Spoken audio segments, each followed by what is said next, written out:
This is too funny. This is too great. Here we are at 1546 62nd Street, home of Lamour's.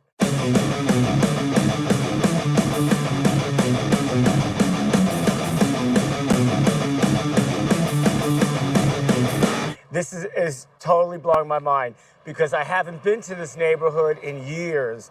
You know, back in the day, for a young band to come and play at Lamour's was like the pinnacle for them. They went to like heaven. It was like, the equivalent of playing, like Madison Square Garden. I just remember getting so tanked here many a night. But you know what?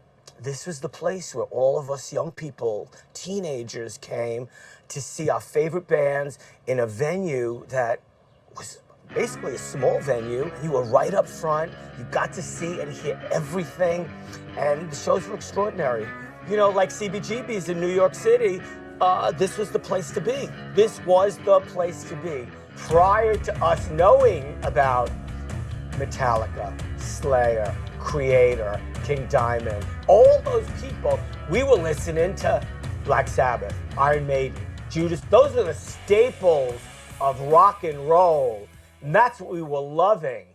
And then all of a sudden, this important little cassette came across my desk. I have a distinct memory of Michael calling me. It's like, look, we're going to go to Lamour's in Brooklyn, and we're going to go see this band Metallica. It was the Metallica demo that kids were like raving about. But, like I said, keep in mind, it's a young scene, it's underground, and it's all word of mouth. I mean, at that point in time with the music scene that was going on, the heavy metal scene, it was really exciting because it was a bonding, galvanizing kind of thing for that generation, for our age group. It was our music, and it was happening.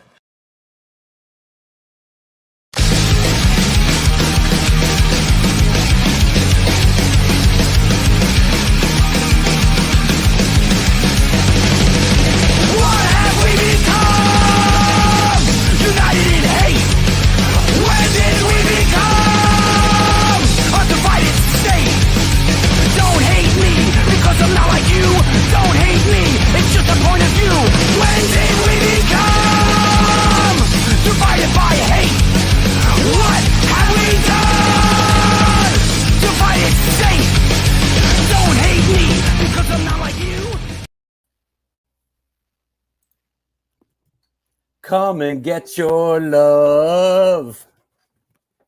Come and get your love. What's happening? This is the New York Hardcore Chronicles Live.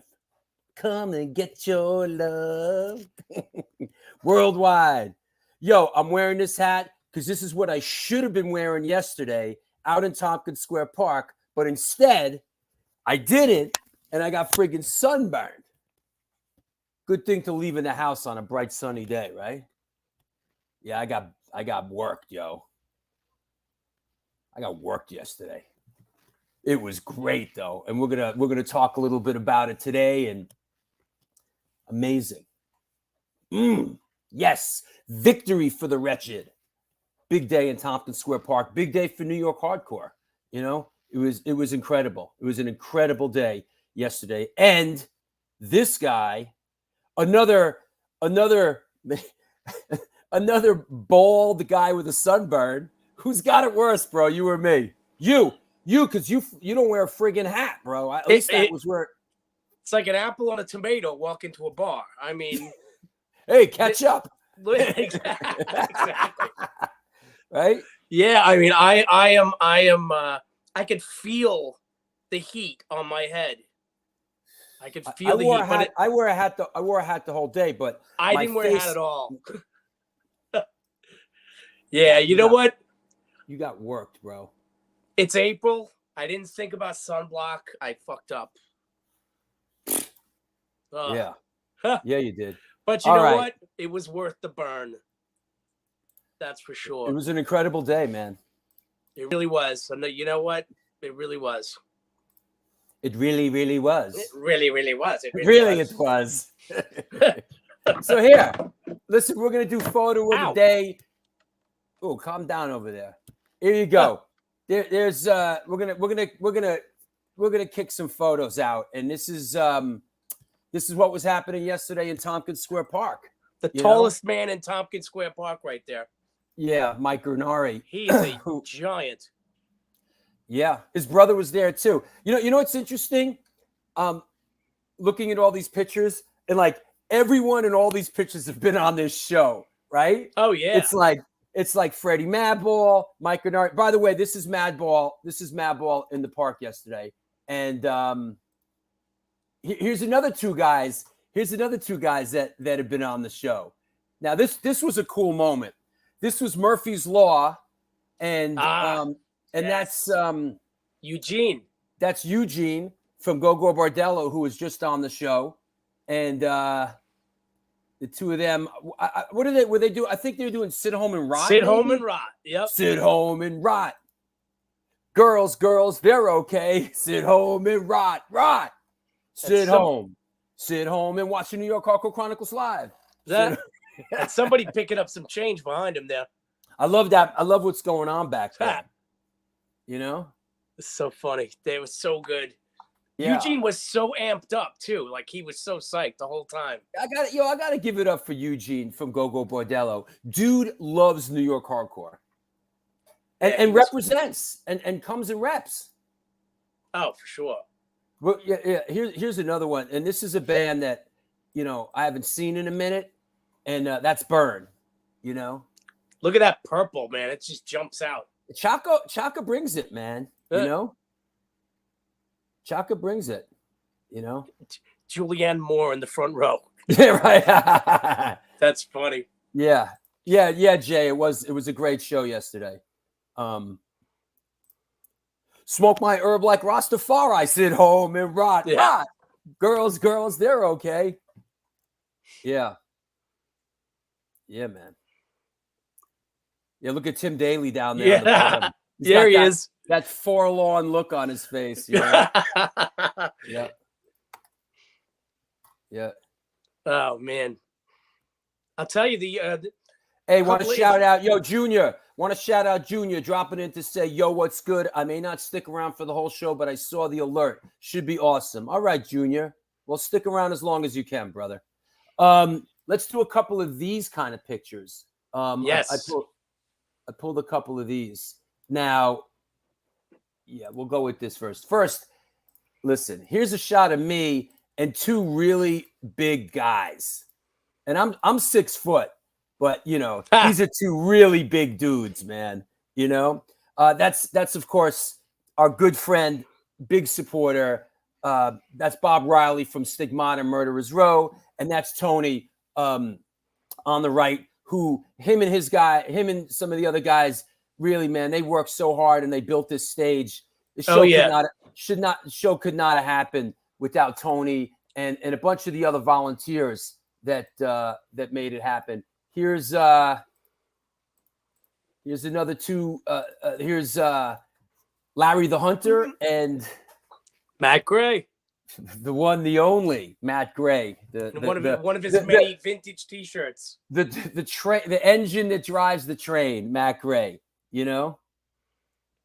I like how his sunglasses match his hair. Listen, man, when you're sitting out there in the Poconos, you got a minute to think this shit up. Here's an interesting shot.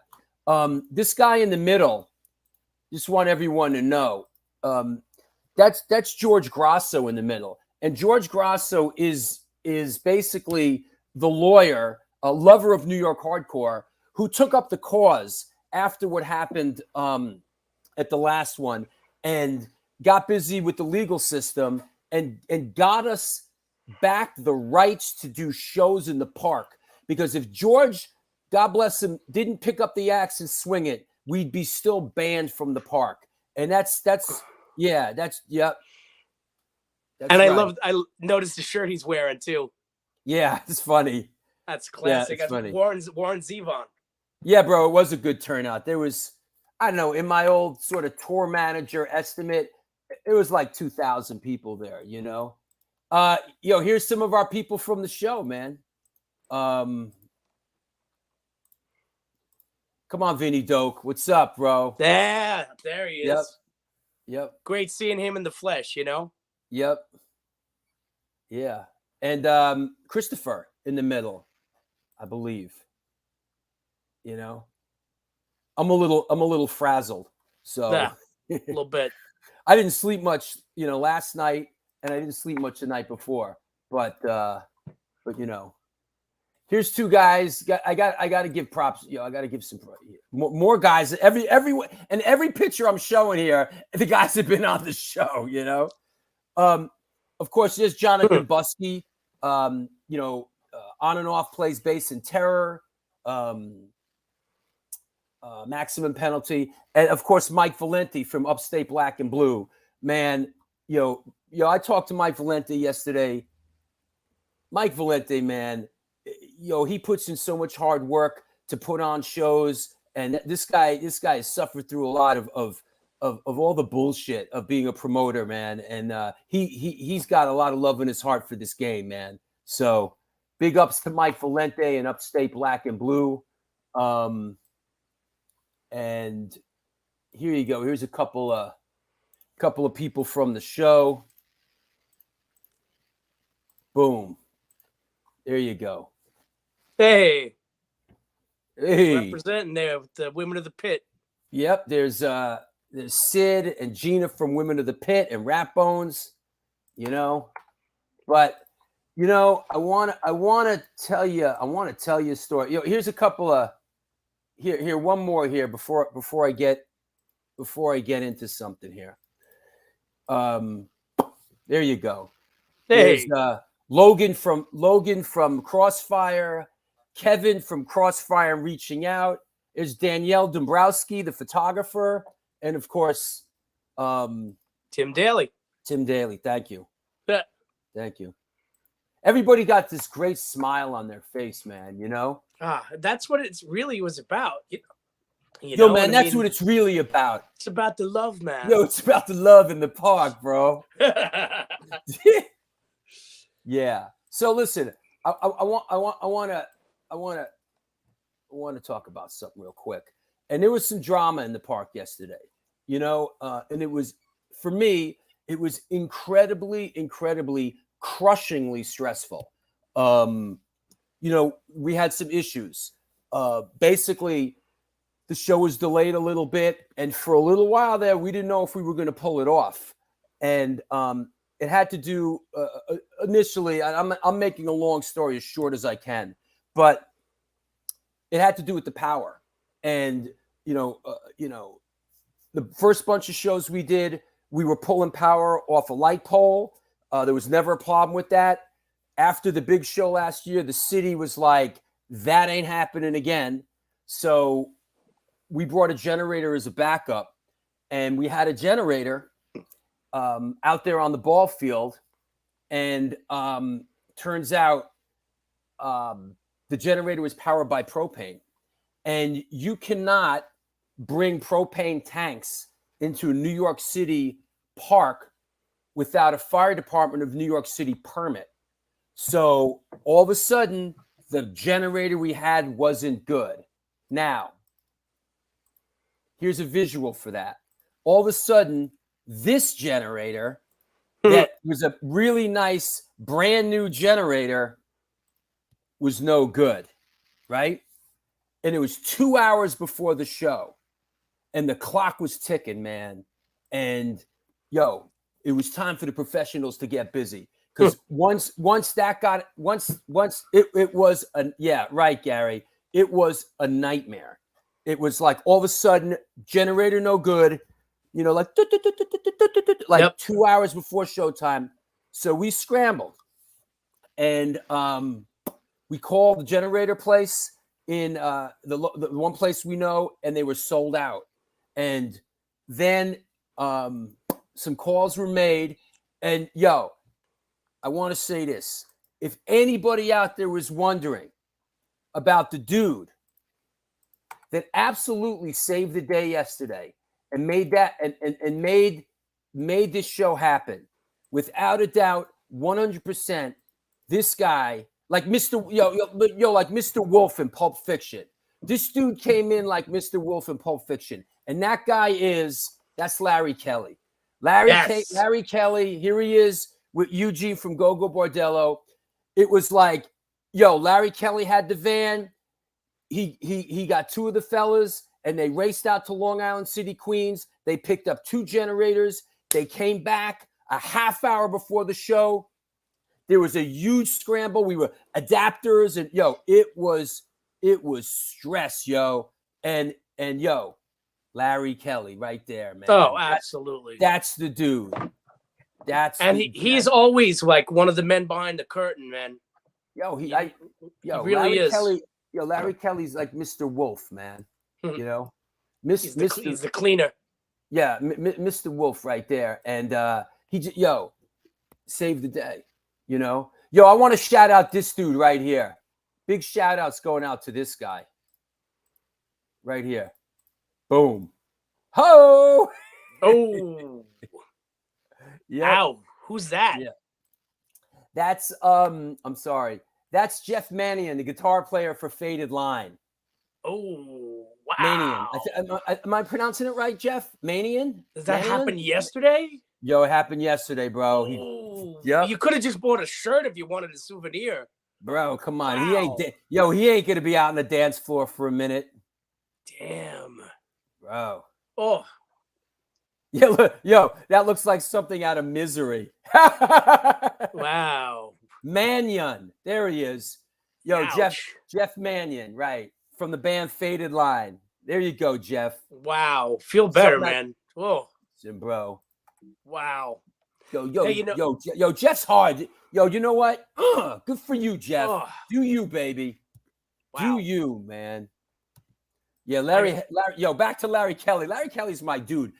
Yo, I go way back with Larry Kelly. I've said it before. Yo, back when we were back in the day, me and Larry Kelly used to do some sketchy shit together. But yo, that was way in the past, and weeks ago. It was hours ago. You know. I got to tell you, actually, you just reminded me.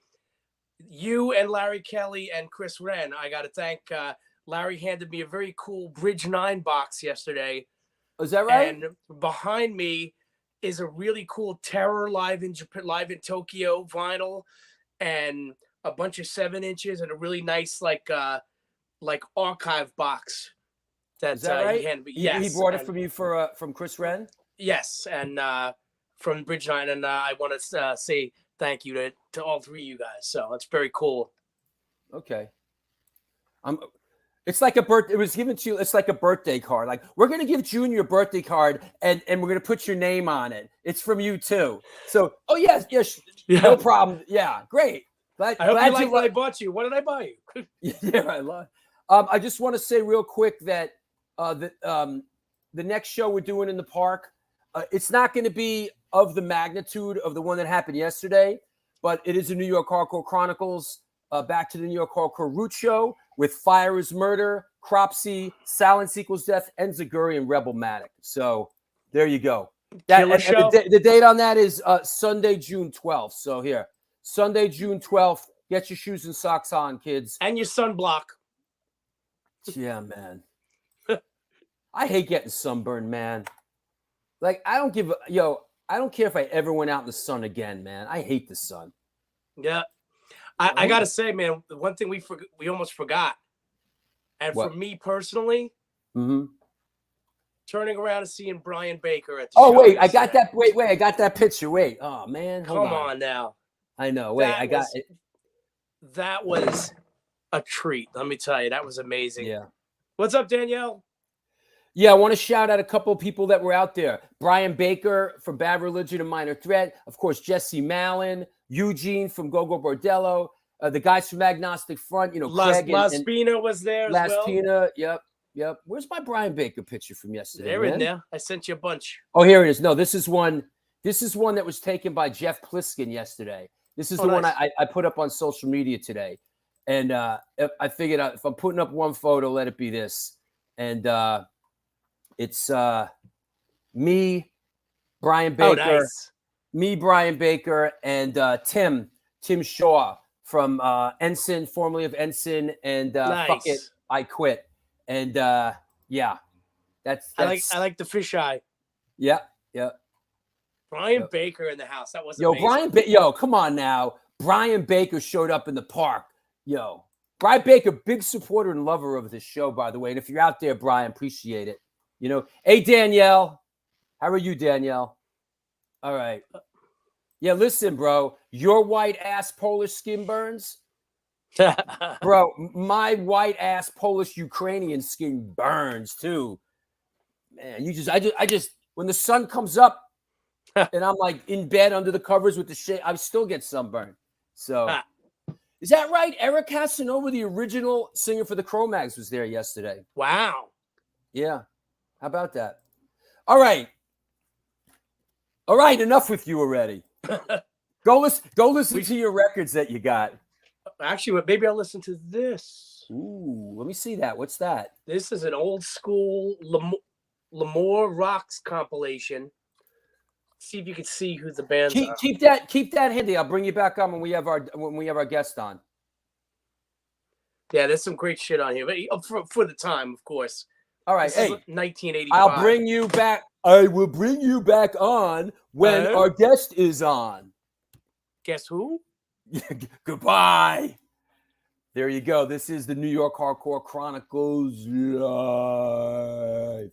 And we are sponsored by Sunburn. New York Hardcore Comics, The Organic Grill, the Texas Silver Rush, Chain Reaction Records and Skateboards, DTFM Vinyl Distro, Chacho's DTFM Vinyl Distro, Chacho's Tacos, 126 Hardcore Clothing, and since 1992, Generation Records has been a mainstay of the New York metropolitan area music scene. Today, they offer a diverse selection of new and used rock, jazz, indie, hip-hop, punk, hardcore, metal, blues, soundtrack, and reggae LPs, as well as T-shirts, posters, and other merchandise. They buy used record collections and music memorabilia and will pay you top dollar for them. Get that crap out of your house. House calls made for large collections in the tri-state area. Call or email generationrecords@gmail.com. Follow them on Facebook and on Instagram. Come on now, 126 Hardcore Clothing is a streetwear brand for restless individuals who don't compromise, like you, my friend. They're about being positive, spontaneous, and true to yourself. For years, they experimented with several printing methods and materials and collaborated with a large number of designers and illustrators, always giving room for fresh perspectives while retaining the hardcore attitude. Get in touch with them. Ramp up your game at www.126hardcoreclothing.com. That said, let's bring on our guest. Let's clear the deck. What the heck? Is everybody okay in the chat room there? All right. Oh, yo, shouting out Cropsy. Got my new Cropsy shirt. Mike Grosso. You all right, Mike? Mike was one of these dudes yesterday.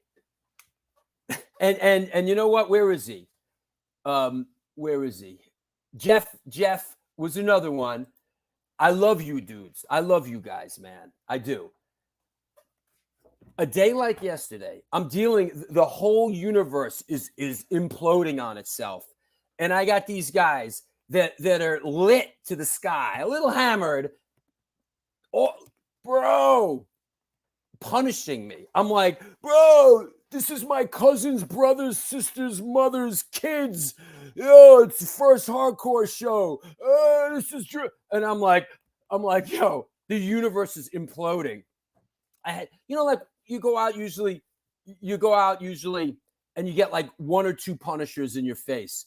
Yo, I had 30 punishers in my face at yesterday's show at the same time. At the same time. One after the other, as I'm thinking, holy shit, what time is it? The show's running late. Where's the generator? No. What? Good damn, man. I want one last word about the show yesterday. I had a hard day out there on a ball field. It wasn't like, oh, let me enjoy the show now. It was crisis mode. For some reason I got a nosebleed. Once we solved the problem, and my nose wouldn't stop bleeding. And it certainly wasn't the shitty coke that I did 30 years ago. I was blowing my nose all morning. Who knows? Whatever. All of a sudden, it started bleeding and it wouldn't stop. And that was concerning. And it was a tough day. But I went to the after show, and I got a chance to sit down and hang out and calm down a little bit, and with a bunch of friends, including Paris Mayhew and Larry Kelly. The last thing, and I don't want to get choked up here, and I don't want to repeat it because we're early in the show and I don't want to get upset. But the last person I saw on the way as I left the club, the Otto Shrunken Head, where the after show was John Watson, the original singer for Agnostic Front, and a spiritual guy these days, and a real, OG New York hardcore dude. And he said to me on the way out, man, he gave me a hug, and what he said to me really got me choked up and made me cry. I mean, it was so heartfelt, and he was so appreciative, and it was literally the last thing someone said to me, and he just really got me, and it was in a really touching way to end it. It made me feel good, so I went home on a really good note. So it was heavy.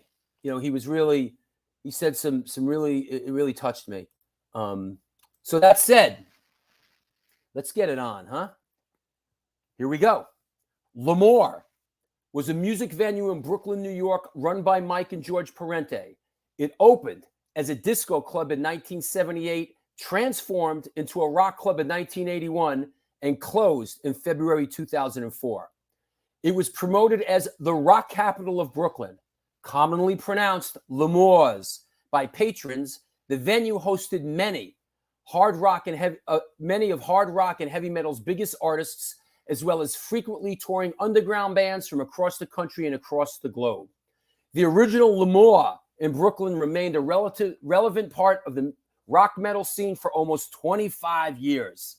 Here, to give us some perspective and insight into that legendary club, is a man who DJ'd at the venue from 1981 to 84 and is one of the unofficial historians of the club. Please welcome our friend, Mr. Alex Kayne. Brother! Hey, my man, what's going on, baby? How you doing? Hey, lay off the mic a little bit, bro. I can't help that, man. I was born that way. Yeah. How are you, buddy? Yeah, doing all right. Just came off a metal festival last night. 10 bands over at the Brooklyn Monarch. Oh, wow. Death Metal Underground Festival was kind of cool. Okay. So glad to be here with you today, man. Yeah.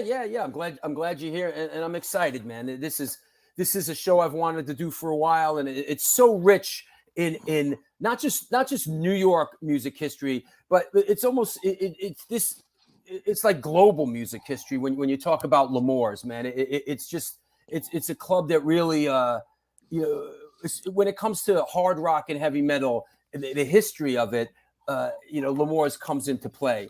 Let's walk through it a little bit. How did Lamour start? What was the impetus to it, and who was behind it? Well, the owners were George and Mike Parente. They were brothers. There were also two other partners, but they were the principal guys. Uh-huh. They opened the club as a discotheque, 1978, November 1st, 1978. And it was a real dyed-in-the-wool, John Travolta, Saturday Night Fever style discotheque, full of that crowd, full of the Guidos and the Guidettes from the neighborhood, with the short hair and the polyester look. Now let's say also that when you say the neighborhood, it was on 1546 62nd Street. Right. What part? This wasn't Bay Ridge. What part of Brooklyn was it? This is more Bensonhurst. I mean, I think they called it Bay Ridge back then because of the zip codes, but it's really Bensonhurst. Right. And there were a lot of other discotheques in the area. You had Penthouse, you had Gatsby's. There were at least a dozen clubs or more. 2001 Odyssey was operating at the time. Right. And so they were just another club that popped up. I mean, the disco craze, when it happened, all of these clubs sprung up like crab lice all over the city. Sure.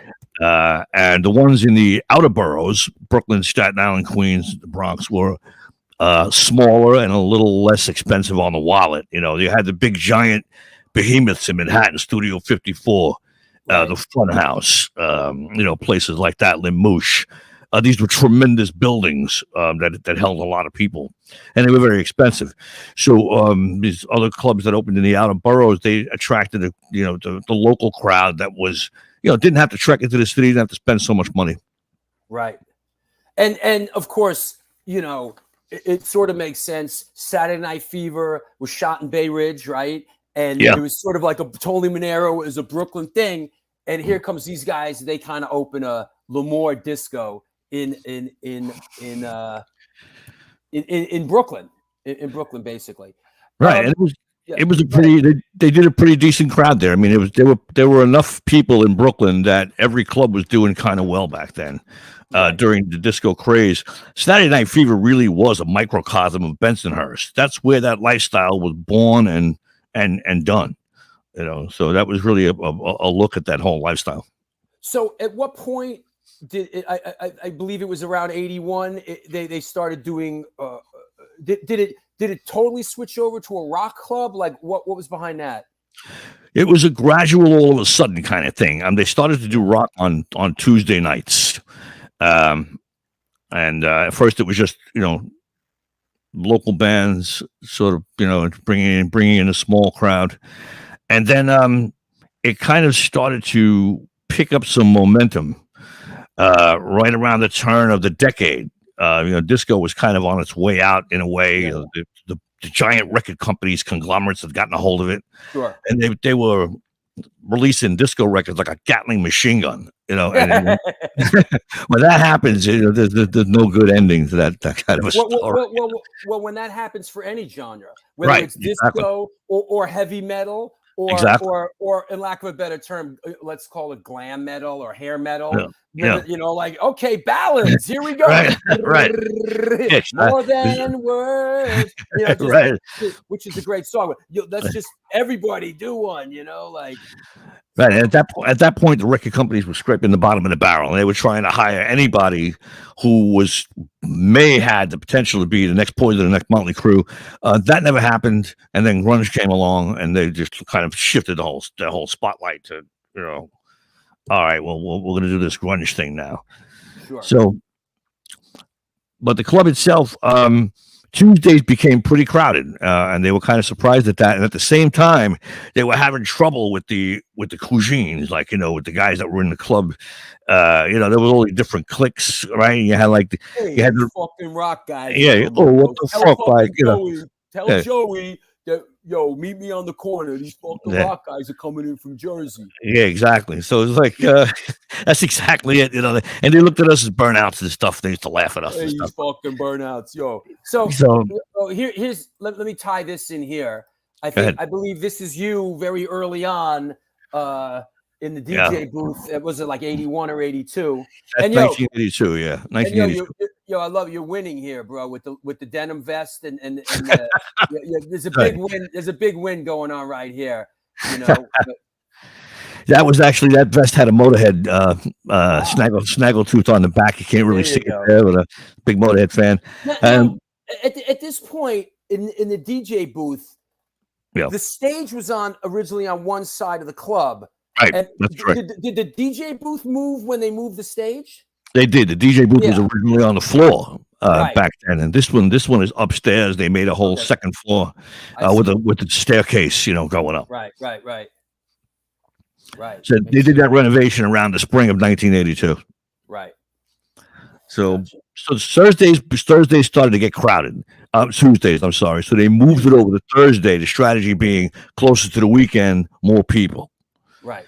Thursday did so well that it spilled over into Fridays. They started doing rock on Fridays. The only dance night left was Saturday night. The first band to play Friday was Dreamer, Vito Bratta's original band before he became White Lion. Of course, right. The mysterious, Right. Vito Bratta, who has disappeared out of the public eye, who is probably driving an Uber in Staten Island now, right? Probably, yeah. He vaporized. I think he owns a pizzeria out there. I think he disappeared, man. He had enough. He bagged out. Great guitar player, You know, man. Yeah, incredible guitar player. Got compared very often to Eddie Van Halen. The same, very similar style. Early on, he was great early on. Yeah, he back out. So go on. I'm sorry. So that's what happened. Friday nights filled up faster than the tips in a stripper's G-string. There you go. And then pretty soon they were like, well, let's just change the whole club to rock. We'll do the entire weekend rock and roll. And that's how it happened. I mean, the crowds were just so overwhelming. They were kind of centrally located. You got people coming in from Long Island. You had crowds coming in over the bridge from New Jersey. So it was kind of really centrally located in that area. The crowds got so big, they were just like, fuck it, let's do rock and roll. Yeah, and they also, and I remember this because we took the train out there a bunch of times. Yeah. And, that train station is like something out of the Warriors, bro. It is. That train station out there, man, oh my God. It is actually many nights staggering out to that train station. And it was like, okay, we got to make it to the train station, get ready to fight or flight, Yeah, it's one of those stations where you had to sometimes dodge bullets. Yeah, right. It was that train station is actually in the film, The Warriors, where they run up when they run up. Of course it is, right. They run upstairs or the staircase scene. That's the 62nd Street train station. Yeah. Here's a cool shot taken by our friend and supporter Easy Ed Esposito, who took a lot of great Lamour shots. But hundreds of shots. This one really sort of, this is probably later on. I'd say this is probably 88, 89, maybe. Something like that. Probably 1987, 88. Yeah. I mean, that line would stretch down the street and around the corner. I mean, that's only like a fraction of the actual line. But yeah, that was the outdoors. I was looking through my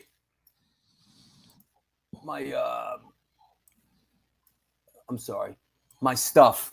I'm a little fried from the sun yesterday, but in my folder, in my archive. Thank you, my archive.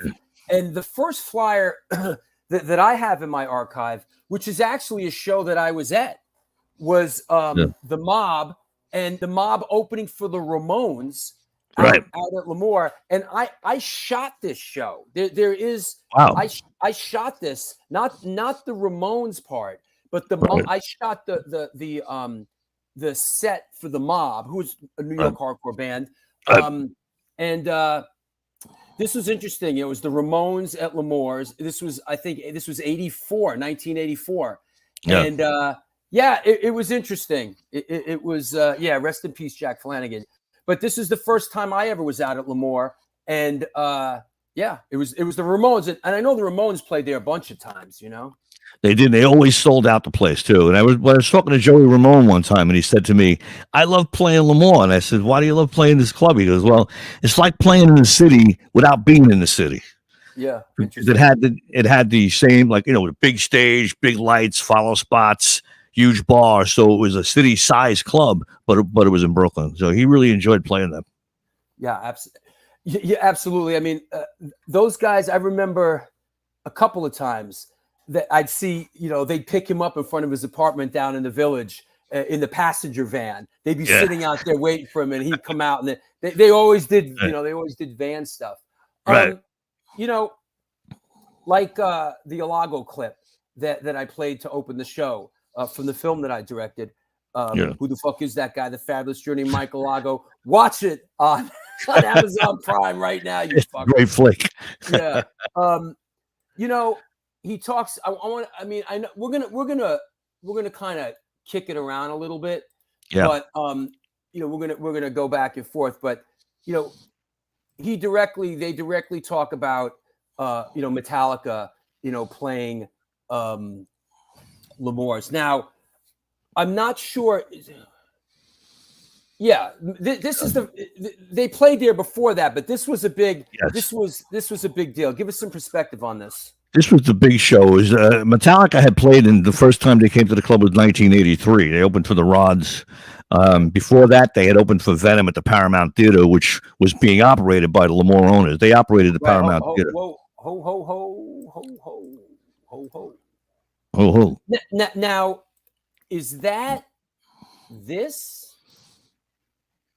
yes, that's the Right now. that Rock is- and Roll Heaven is, of course, our recently departed friend Johnny Z. Correct. right. Johnny Z worked with the Lamour owners. The Lamour owners were George and Mike were operating the Paramount Theater at the time. Interesting. And they got together with Johnny Z, and they had a very good support system going on. They became great friends. And the Lamour owners put on all of Johnny Z's bands, no matter what level they were at, whether they drew 200 people or 2,000 people. It didn't matter. This was the first United States appearance of Venom. Right.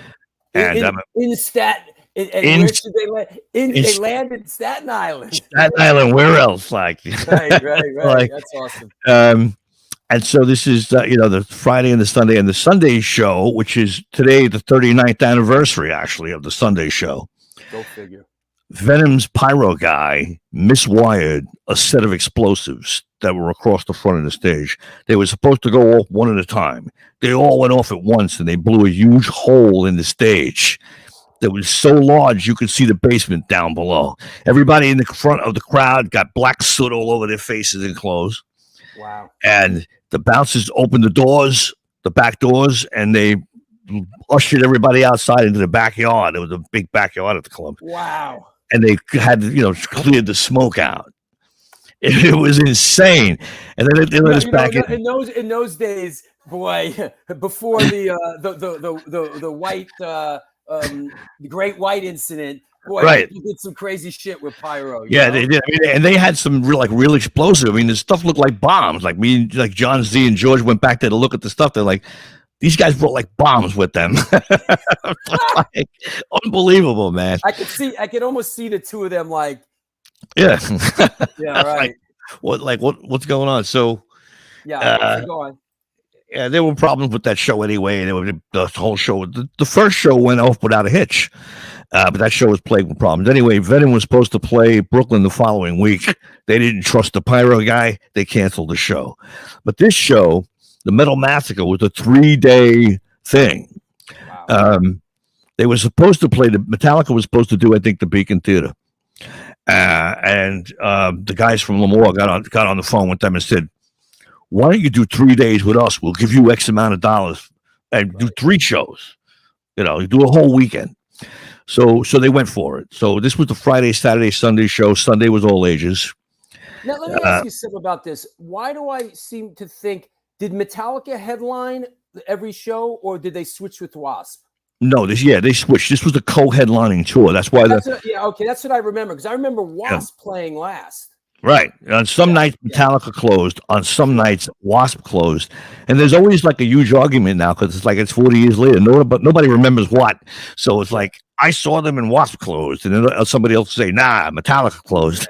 Well, they were both right. Yeah. So, but at this point, this is 1985, February 1985. Wow. This weekend of shows put Metallica on the map. Yeah. On the East Coast, and it also established them as the front runners in the metal genre. At that point, they were in the front. They were probably the best band around. Yeah, I want to read something. It's a little lengthy, but I think it certainly will add some perspective to this. So this is basically here we go. Some notable acts that performed at the venue included Attacker, Accept, Amorphous, Anthrax, Anvil, Big Bad Wolf, Blue Oyster Cult under their original name Soft White Underbelly, Cannibal Corpse, Carnivore, Cheap Trick, Circus of Power, Corrosion of Conformity, Covenant, Destruction, DRI, Dream Theater, Entombed, Exodus, Faith No More, Fate's Warning, Ace Frehley. I was there for that. It was bananas. The Functional Idiots, Godflesh, Guns N' Roses. Oh yeah, I didn't know that. Guar, Hatebreed, Immolation, In Flames, Iron Maiden performing as Charlotte and the Harlots. Right. Kayne's Addiction, I remember that. King Diamond, a Lamour favorite. Kiss, Kicks, Creator, Crocus, Laguna Coil, LA Guns, Liege Lord, Lillian Axe, Yngwie Malmsteen, Manowar, Steve Marriott, who I just watched the documentary Right. about, Humble Megadeth, pie. Metallica, Moonspell, Motorhead on the Another Perfect Day tour. 1983. That's correct. They did a whole weekend. Woohoo! Murphy's Law, Nightwish, Nuclear Assault, Opeth Overkill, the Joe Perry Project, Yeah. Poison, Pyromyth, Lips. Lips, is that in Lips from Anvil, or is that a different? That's a separate band. Okay. All girls, I Queensryche- think it was. figures. Queensryche, another Lamour favorite. Quiet Riot, the Ramones, Raven, Ruby Topaz, Saigon Kick, Sacred Reich, Sabotage, Saxon, Sepultura, Six of Violence, SOD, Sheer Terror, Slayer, Soundgarden, Striper, Testament, TNT, Toxic Elvis, Toxic, Trouble, Robin Trower. Come on now. Yeah. That I would like to have seen. He was great. TT Quick, of course, Twisted Sister, of course, Typo Negative, Venom, Vinnie Vincent Invasion, Voivod, Wasp, Wendy O. Williams, Whiplash, White Lion, X. Is that the X from Japan or the X from LA? I think it's the LAX. Yeah. Zebra. In later years, Lamour gave rise to many acts in the hardcore scene, including Agnostic Front, Biohazard, Crumbsuckers, Sheer Terror, Life of Agony, Candiria, Full Blown Chaos, Marauder, Maximum Penalty, Killing Time, Antidote, Full Blown Chaos, Shutdown, Neglect, No Redeeming Social Value, Madball, Most Precious Blood, Sick of It All, Sworn Enemy, and many others. Murphy's Law, Monkey Pup. They were, Dissonance. That's a partial list, but wow, That just gives you a perspective on the wide variety. I mean, the club covered everything from extreme metal to hardcore to glam, hair, and even rock and roll. Robin Trower, Stephen Marriott. Yep. So we covered it all. We tried to cover it all. That was the thing. I want to bring a friend of ours on who played in a couple of bands that played Lamour. He was in originally Anthrax, and then he was back again in SOD, and then of course Nuclear Assault. Welcome back to the show, our friend Danny Lilker, brother. Hey, what's up, Big Dan? How you doing? how's it going? How are you, Danny? Oh, I'm pretty good. It's a warm Sunday afternoon here in Rochester, New York, which means there's only 2 feet of snow on the ground. Right. Oh no, it's actually like 70 fucking degrees, but you guys would know that. What is it like? It's like Rochester's like warm for like a week during the year, right? And then then by October it's just That's about it. imitation of like northern Sweden or something, and the sun goes fuck off. Hey, didn't you just play the other night? Did you just play like 2 nights ago? Nope. No, for some reason I thought maybe Nuclear Assault played. So let's talk about Lamour a little bit. Early memories. First time you played the place. Well, it's like what Alex was saying before. With the Parente brothers, it's like you had to earn your respect with those guys. So when we first got on shows, we were opening up for other bands, and we maybe had to split a 6-pack of Bud cans and one tiny little corner of the fucking dressing room and just leave all your shit over there, blah blah blah. And then no sound, no room on stage. And then eventually, as you impress the people that work there, they start showing you a little more respect. So then you get 1 or 2 cases of beer, and I'm saying this with love, because obviously we played there over and over again. Sure. Yeah, my fondest memory in that way was just like earning the respect of these guys, so like we could finally walk in there and just get a whole fucking dressing room to ourselves or something like that. And you played there, as far as I recall, at least with 3 different bands, SOD, Nuclear Assault, and Anthrax, right? I never actually played there with Anthrax. Okay. I started doing shit with Anthrax December '83, and at that point, I had not played Lamour with them. But I did play a bunch, like 25 times with Nuclear Assault. And then This picture has never been seen before. I thought it was interesting. I thought it's an interesting shot, actually taken right in the front door of Lamour, and it's you and John from Nuclear Assault. Wow. Yeah, that's an oldie. That's an oldie. Definitely an oldie. Yeah. So there you go. Good shit. Wow. Yeah. God, any recollections of any not you playing, but any shows that you saw there that resonate all these years later? Let's see. Well, the time I saw Slayer there, that was really sick. I think that was hella late. Alex, I remember more than me the first time they came through. 1984. Oh, okay. November, December 84, I think it was. Accept, Merciful Fate, and then just seeing all the cool local bands that we ended up playing with all the time, all your Carnivores and Whiplashes and shit like that. Yeah. As the crossover thing developed, okay, one thing that was really funny, and you guys will remember, is the bouncers did not know what slam dancing was, and they always thought it was a brawl. Right? Trying to break up what they thought was a brawl, and everyone then they realized that these idiots are just having fun, and that's how they're doing it. Right. They just would, okay, fine, that's what you guys do, and then you have to explain stage. They had to learn that lesson. They didn't quite know what that was from far away. Here's another shot that has never been seen before. These are from I always mispronounce his name. Jason Vitineri. This is a never before seen shot, of course, of look at that. Slayer at Lamour's. You know. Yeah, look at that. Kerry had lots of spikes and lots of hair, and yep. Yeah, they came up with Tom's Camaro and like a small, I think, U-Haul thing behind him. And I remember Tom being afraid that the car was going to get stolen because he heard, you hear stories about Brooklyn and you hear stories about Lamour, so. But listen, fortunately, nothing happened. It was a rite of passage to get your car stereo stolen at Lamour's. Yeah, or at least get your window broken. One or the other. I remember walking down the street at Lamour and just seeing car after car after car after car with the fucking window broken. And then you hear like all the dudes getting out of the show. You keep going, "Oh motherfucker! Ah shit! Oh fuck!" Yeah. Oh, here you go. Oh, this is great. It's great, but not so great. Paulie Porkchop says, "I got my car stolen at Lamour at an Overkill show in 1992. I went to the same show the next night, and we always joked that we probably passed my car. It was found nearby 4 days later." Oh, yeah. Man.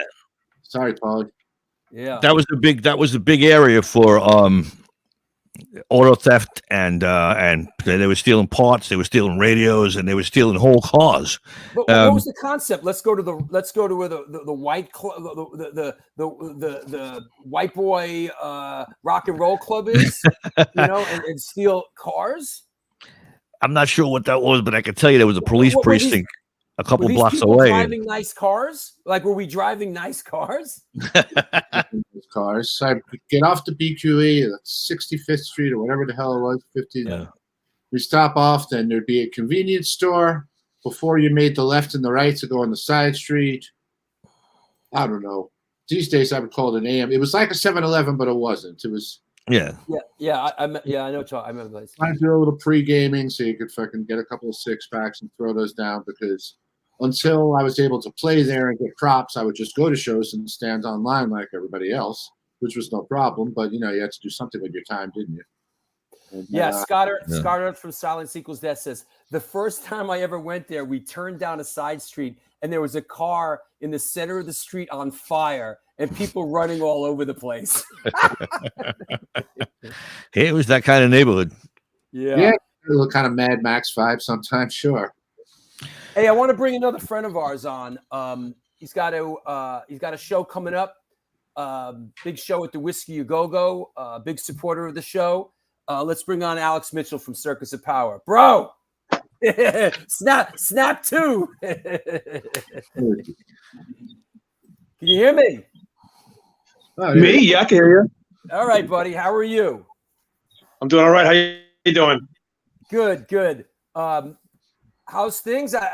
Congratulations! I love the new video, and I see that you got this great show coming up at the Whiskey on, when is it? Coming up on May 20th, right? May 20th. Yeah, man. Any Lamour memories? Any perspective you can give us? Well, I went to the Mob show in Ramones, and I remember I was talking to a girl who was chewing gum and smoking while she was smoking. She had like a Marlboro flavored juicy fruit thing going on. And she said, I saw you guys, and you need better stage costumes. She said, you look like you just spent the night at the park or something. Well, that was kind of the Circus of Power look back then, right? That club was great, man. This club was amazing. I saw Motorhead there too. Well, let's talk about that a second, because that's a legendary show. That was that like we said before, that was the Motorhead, and that's my favorite Motorhead record, the Another Perfect Day. I love that record. But Motorhead, not me. No, how many times? No, man. Yeah. Well, yeah, I did like to change the sound. I like the first couple albums the best. Iron Fist, Ace of Spades, Overkill.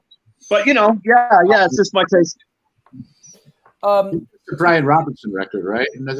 That's the one Brian Robertson. I love that record. Hey, Alex, did Motorhead play Lamour? He's a great guitar player, though. He's great with Thin Lizzy. Yeah, great. Alex Kayne, did Motorhead play Lamour's once? They played Lamour a bunch of times. Okay. They played 3 times in 1983. Wow. I'm pretty sure I saw them there. 1986 with Lizzie Borden. 1987, Lamour East. So they came back a few times. I know they played the Calderon Concert Hall in Long Island on one of those tours. Yeah. Hey, Alex Mitchell, I came across this in the archive.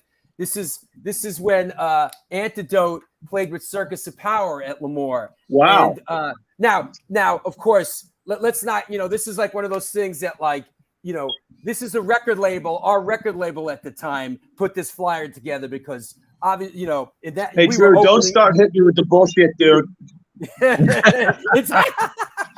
It wasn't me, bro. Just admit it. We opened up for you and just live with it. Bro, I love you, man. I love you. You have so much humility. I really appreciate that. But I remember this night. I really do. And this was like a great Lamour's night. And Circus of Power just played. I saw you guys play Lamour's many times. And one of the times I remember, one of the great Circus of Power shows was the Lamour. The other Lamour, Alex? Was that Lamour East, the one out on Queens Boulevard? Yeah, that opened. Yeah, Queens. Yeah, it was. We went and saw Circus of Power at Lamour East on Queens Boulevard, and there was like a wet T-shirt contest before you guys played. The place was friggin' packed to the rafters. I mean, you guys were popping in this moment. It might have been right when you put out Vices, and it was packed to this place you couldn't fit another person. There was a wet T-shirt contest right before you played, and you guys came out and crushed it. It was a great show. What did you like better, the band or the wet T-shirt contest? The band. Okay. Definitely the band. Yeah. Hey, dude, I would cut off a finger to go back and live a week of those days. Right. Maybe a whole hand. Yeah. I mean, New York was certainly that era. New York was certainly a special place in the early 80s, right? That's what your movie does.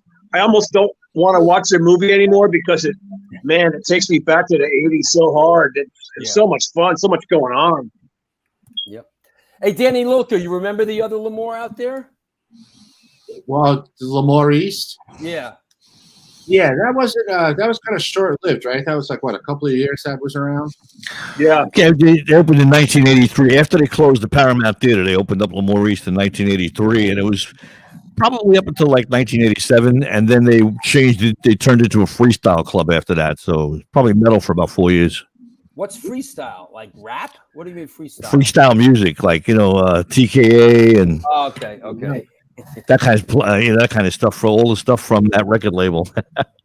Now, wasn't there a Lamour in Long Island?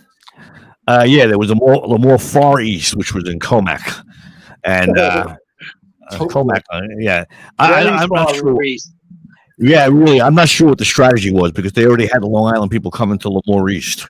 That was the whole idea, so they wouldn't have to drive all the way to Brooklyn. So I'm not sure what the Far East thing was about, but it was pretty short-lived. It lasted about a year, and then they went back to, and then they changed the name to Showcase. Well, while we're talking about regular Lamour East, I was just panting a picture. This is Cliff Burton playing Lamour East, and that's me in the background observing. Wow. Wow, that's pretty cool. That's awesome. Yeah, right on, dude. There you go. And yeah, man. Alex Mitchell, I was going to say, I'm not sure if we met back then, but I'm sure we were at the next bar stool at the Alcatraz back then. I was always there. Yep. So, yeah, I think we had a lot. I mean, I knew Ricky. I can't believe all 5 of us are fucking still alive right now. Yeah. Here's virgin blood. Here's sort of a snapshot in time. What's the date on this? Oh, here it is. June 15th. Leslie West. 1988. You have Nuclear Assault, Hades, and Gothic Slam, the Ramones, Leslie West, Crumbsuckers, Mannequin. I remember them. Yeah. Voivod Testament. Yeah, things were popping in 1988, man. Yeah. Fuck yeah. Yeah, that's like right across the board. Some old classic rock. Gothic Slam, Who Died and Made You God? Yeah. I mean, what's cool about that is that's just a typical month at the club. I mean, you pick any flyer, any month, and it's full of fantastic shows and a wide array of them, from hardcore to glam. Here's another one. Vinnie Vincent Invasion. And why? Hey, but why go there? Anthrax, Crumbsuckers, Anthrax, Nuclear Assault. Danny. That's one weekend, right? Yeah. Yeah, I remember that. Let me ask you, Danny Lilker. Although you left Anthrax, and we don't need to get into all those particulars per se, it seems like you were still on good terms. You played shows with them. Was there still some sort of civil? Things are still civil. Well, sure. I mean, we'd already done SOT together and shit like that. Ah, right. Okay. Yeah. I'm sorry. Yeah. I'm not a bitter man, Drew. I know that about you, bro, and I love that about you, man. You're great, man. Lemons would, lemonade would fucking lemon. What can I tell you? Here's interesting. Paul Di'Anno's Battle Zone. Oh yeah. We played a festival with them in the Netherlands. Nuclear Assault. I don't know. Shit. Late 2000s or something. I had seen old pictures of Paul Di'Anno wearing an SOD shirt, and I always wondered if he enjoyed the band or he just thought it was hilarious. So I met him. He was all fucking hammered, and I said, "Hey man, I also played an SOD." He was just like, "Who?" Never mind. Yeah. One beer too many. What was Mean Streak, DJ? Mean Streak was an all-female thrash metal band. Right. Yep. Yeah. Are you using the term thrash loosely? Never. I'll leave that to they were kind of trashy. Okay. Sort of. This kind of confused me here.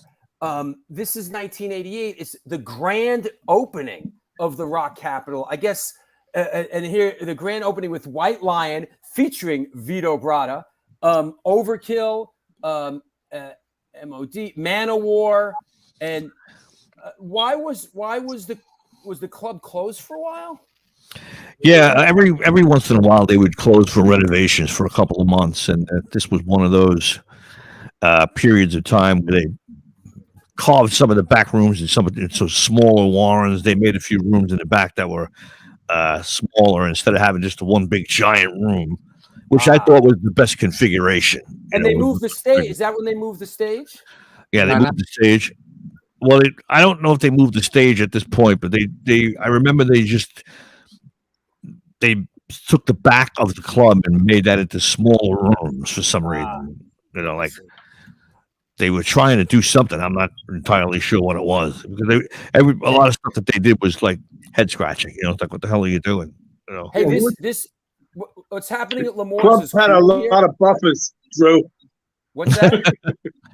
The club had a lot of buffers. Yeah, there you go. Anybody get that out there? I just watched The Godfather. Right. I like what's happening at Lamour, but I gotta say, looking at this, whatever this joint is, the Satellite in Cookstown, New Jersey. Yeah. I would like to have seen the Outlaws and Alvin Lee personally. Yeah. Oh, we had Alvin Lee at the club. He did a sold-out show there, man. He was fantastic.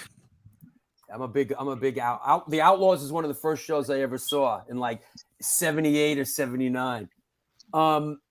Let me see what else. I got a couple other bangers here. Let me see. Oh wow, this one's killer. Oh, this one's great right here. Boom. You got Kicks, you got TT Quick, you got Cities, Overkill, Nazareth, White Lion. Now, I was at this Ace Frehley show, and that was talking about another packed show, man. That was fucking great. And Ace always put on a great show. He played there a lot, man. He came around a whole bunch of times when he was, on his own and doing the Frehley's Comet thing, coming back through. A lot of bands came back through, like Nazareth. They would come back through the club. We have to play in arenas and stuff. We've seen a lot of bands coming back the other way. Ace's solo records are great. Oh, that first solo record is fantastic. Yeah. 100%. I love. It's like that's a great record. Really great record. Interesting. He's talented, that dude. Yeah, I love that record, man. It's great. Yeah. Did Ace Frehley never performed once he left Kiss? He never performed in makeup again, right? I don't think so. Right? No.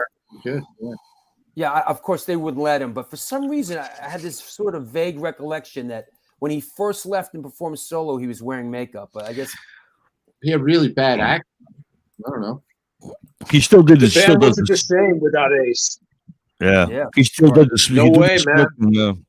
He did the smoking guitar though. That part he kept. With the fireworks and all that shit. When you could still do pyro in clubs. Yeah. Right. Hey, who took Ace Frehley's place? Vinnie Vincent. But why go there? What else we got? Hey, I need to take a sponsor break. Let me shout out some sponsors. You guys got a couple minutes? Alex, Mitchell, and Danny, you gonna hang out a minute? Sure. We good. Okay. All right, I'll be right back. Give me a couple minutes. I got a couple things here. I'll see you in a bit. All right. Here we go. This is the New York Hardcore Chronicles Live, and we are sponsored by blah, blah, blah, blah, blah, and New York Hardcore Comics, opened in 2013, selling comic books, punk rock and hardcore memorabilia, toys, statues, skateboard decks, tapes, vinyl, and all things horror. We love helping bands push their demos and new tracks, so please stop by and drop off your new music. We have in-store events like Magic the Gathering and Warhammer tournaments, plus meet and greets with some live performances. Open 7 days a week and shipping worldwide. Find us online through Instagram, Facebook, Twitter, and eBay. Located at 117 Main Street in Dobbs Ferry, New York. www.newyorkhardcorecomics.com. Come on now, Chain Reaction Records and Skateboards. Located in Lakewood, Colorado, is the Rocky Mountain headquarters for all things punk, hardcore, and metal. Established in 2014, they have the largest selection of records, CDs, shirts, stickers, patches, and accessories between Chicago and Los Angeles. From the pit to the dits, they got your back. Get in touch with them at www.chainreactionrecords.com. The Texas Silver Rush is a jewelry design firm and boutique store located and the birthplace of the Texas country music scene in Fredericksburg, Texas. They specialize in work with musicians in all music genres to design and create unique one-off pieces, as well as style them for stage, album covers, promo photos, and social media exposure. The client list includes Rock and Roll Hall of Famers Greg Rolle, Ringo Starr, and of course, Agnostic Front. Information and online sales are being taken at their Facebook and Instagram pages, and of course, www.thetexassilverrush.com. Want to mention the next 4 shows while we're at it. You know what? I should ask DJ Alex Kayne about this one. Coming up this Wednesday, April 27th, is Carl Kennedy from The Rods, who is also the Megaforce in-house producer. He produced the early Anthrax stuff. As a matter of fact, got to ask Danny Lilker about that too. Blue Cheer and Overkill. A week from today, graffiti legend Mr. Caves from Lords of Brooklyn will be on the show. Should be interesting. This is one we just announced. This is an interesting show on Sunday, May 8th. Bill Manspeaker and Kevin Vonisper. They're involved in a film coming out called The Life and Slimes of Dookie Flyswatter and Haunted Garage. I learned about this Haunted Garage. Very interesting. Bill Manspeaker is the founder and creator of the band Green Jelly.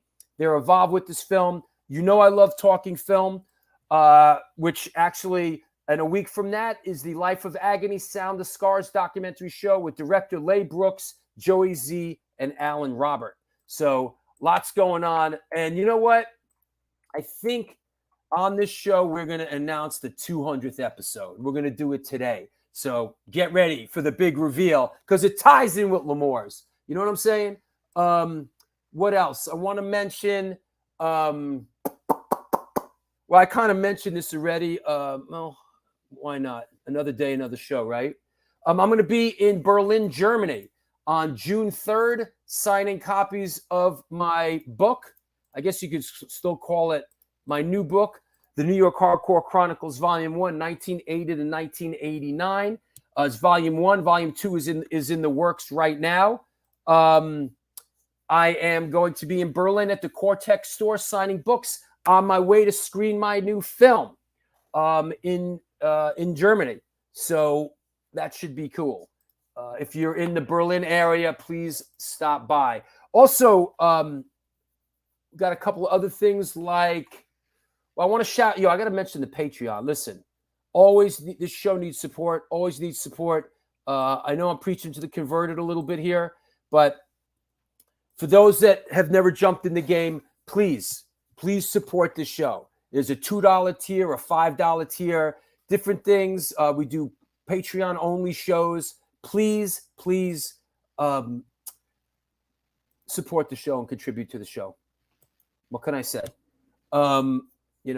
Everybody okay in the chat room? Good start to the show? Bro, we're an hour and 15 minutes into it. Yo, shouting out Garth Burton from the Steel Empire. What's up, brother? Who plays now in the Beastie Boys tribute band, Posse in Effect. What's up, man? Good to hear from you. So please support the show on Patreon. There's also a PayPal address if you want to make a contribution. But this is what enables this show to happen, and we need your support. I want to shout out my latest patrons: Michael Tittle, Fred De La Cruz, Jeffrey Stano, and of course Gina Vaccaro from Women of the Pit. Boom. You know what? I should mention I am co-promoting an event with Women of the Pit. That is the Nancy Burrell book event at Generation Records on Saturday, May 14th. This has the wrong time on it. It's at 1:00. Kate 108 is performing, doing an acoustic set. So this is going to be a cool event. Come through. Moderating the book event for my old friend Nancy Burrell. Come through. It is free. If it's free, it is for me. That said, well, thanks, Sam. Appreciate it. Nice show today, huh? Listen, I'm trying. Okay, that said, I think I'm covered here. Hey, you know what? Do you know that the show before the 100th show on Wednesday, June 15th, we will have everybody's favorite. Satan will be on the show. Ruler of hell, swallower of souls, creator of rock and roll. This is going to be a very funny show. The show before our landmark 200 show. We're going to talk to Satan about all that stuff. And, you know, it's going to be great. It'll be funny as hell. Funny as hell. That said, let's clear the deck. I think, let me get everything cleared here. Let's bring our guests back on. Mr. DJ Alex Kayne from Circus of Power, Mr. Alex Mitchell, and our old friend, Danny Lilker. My man. Hey, you know what's interesting? Let me find this again. Because I know we talked about I know the rods came up for a second there. But we got Carl from the Rods coming on the show. And Danny Lilker, did he produce that recording you did with Anthrax? He in fact did. He was in fact the guy who influenced me to start playing with a pick. Is that right? Tell us about it. Well, I was a scared 18-year-old kid in the studio, and I at that point had been heavily influenced by Steve Harris, and I wanted to play pretty fast like that, do a little spider, but fortunately I listened to him because it ended up coming in handy when I discovered distortion guitar. But he said at the time, I want to see if you could play with a pick because I want to get a little more clarity out of that. And I said, yeah, sure, what the hell, I'll try it. But the one thing that was kind of a fail was that he kept changing the bass line to the Alice Cooper cover, I'm 18. So it kept confusing me. And so they said, if you asked some people to go, it took Danny 30 times to record the bass parts on a very simple song, but that was why. So this is not something that I think about every day and have a big grudge. It's just ironic because it was one thing I remember about Carl going, well, why don't you just move it up and then do the emphasis on the third note of the measure? And I'm like, okay. Yeah. Now, Carl, Alex Kayne, did the Rods play Lamour's? The first times they... You go ahead. One of the first times they played the club was April 9th, 1983. They opened for Metallica opened for them. It was the Wild Dogs support tour. So they played the club several times between 1983 and 1984. I see he produced Blue Cheer as well. Of course, I know Johnny Z got on a Blue Cheer kick there and had to sign him. But Blue Cheer was it was interesting how Blue Cheer came back into play. You know, when Johnny Z got up on them. You know. They were one of the first really heavy bands. Yeah. That's Alex true. Mitchell, any other big influences like that for early Circus of Power? All that stuff, man, you know. I mean, metal and rock and roll, but still like the Misfits and Rancid and all that stuff. Those Misfits songs, those first 20 are like, they hold up against any band in the world. Beatles, Stones, Clash, anything. It's so good, man. I always heard like MC5 in Circus of Power. Is that fair to say? Yeah, that too. Yeah, and early Alice Cooper, that dirty Detroit sound, you know. Yeah. I mean, Alice Cooper was one of the reasons. I think I got kicked out of the house when I was like 14. I had the poster of him hanging himself in the room, and my Scottish mom wasn't having it, man. That makes sense. And I'd already been kicked out of school, you know, and was going down. I took a right turn on wrong street. There you go. Here's a Lamour East page here. And this is pretty cool. Queensryche, huh, Alex Kayne? Yeah, this was the whole weekend of Queensryche. It was February, I think it was 1985. And it was about 8 degrees out. I remember going to the show, and I walked up to the beginning. I walked up to because I worked at Lamour in Brooklyn, so I walked right in. I walked past the line, and this huge bouncer stopped me. He goes, "Where the fuck are you going?" And I said, oh, I'm the DJ from Brooklyn. He's like, "I don't care who you are. You got to wait online."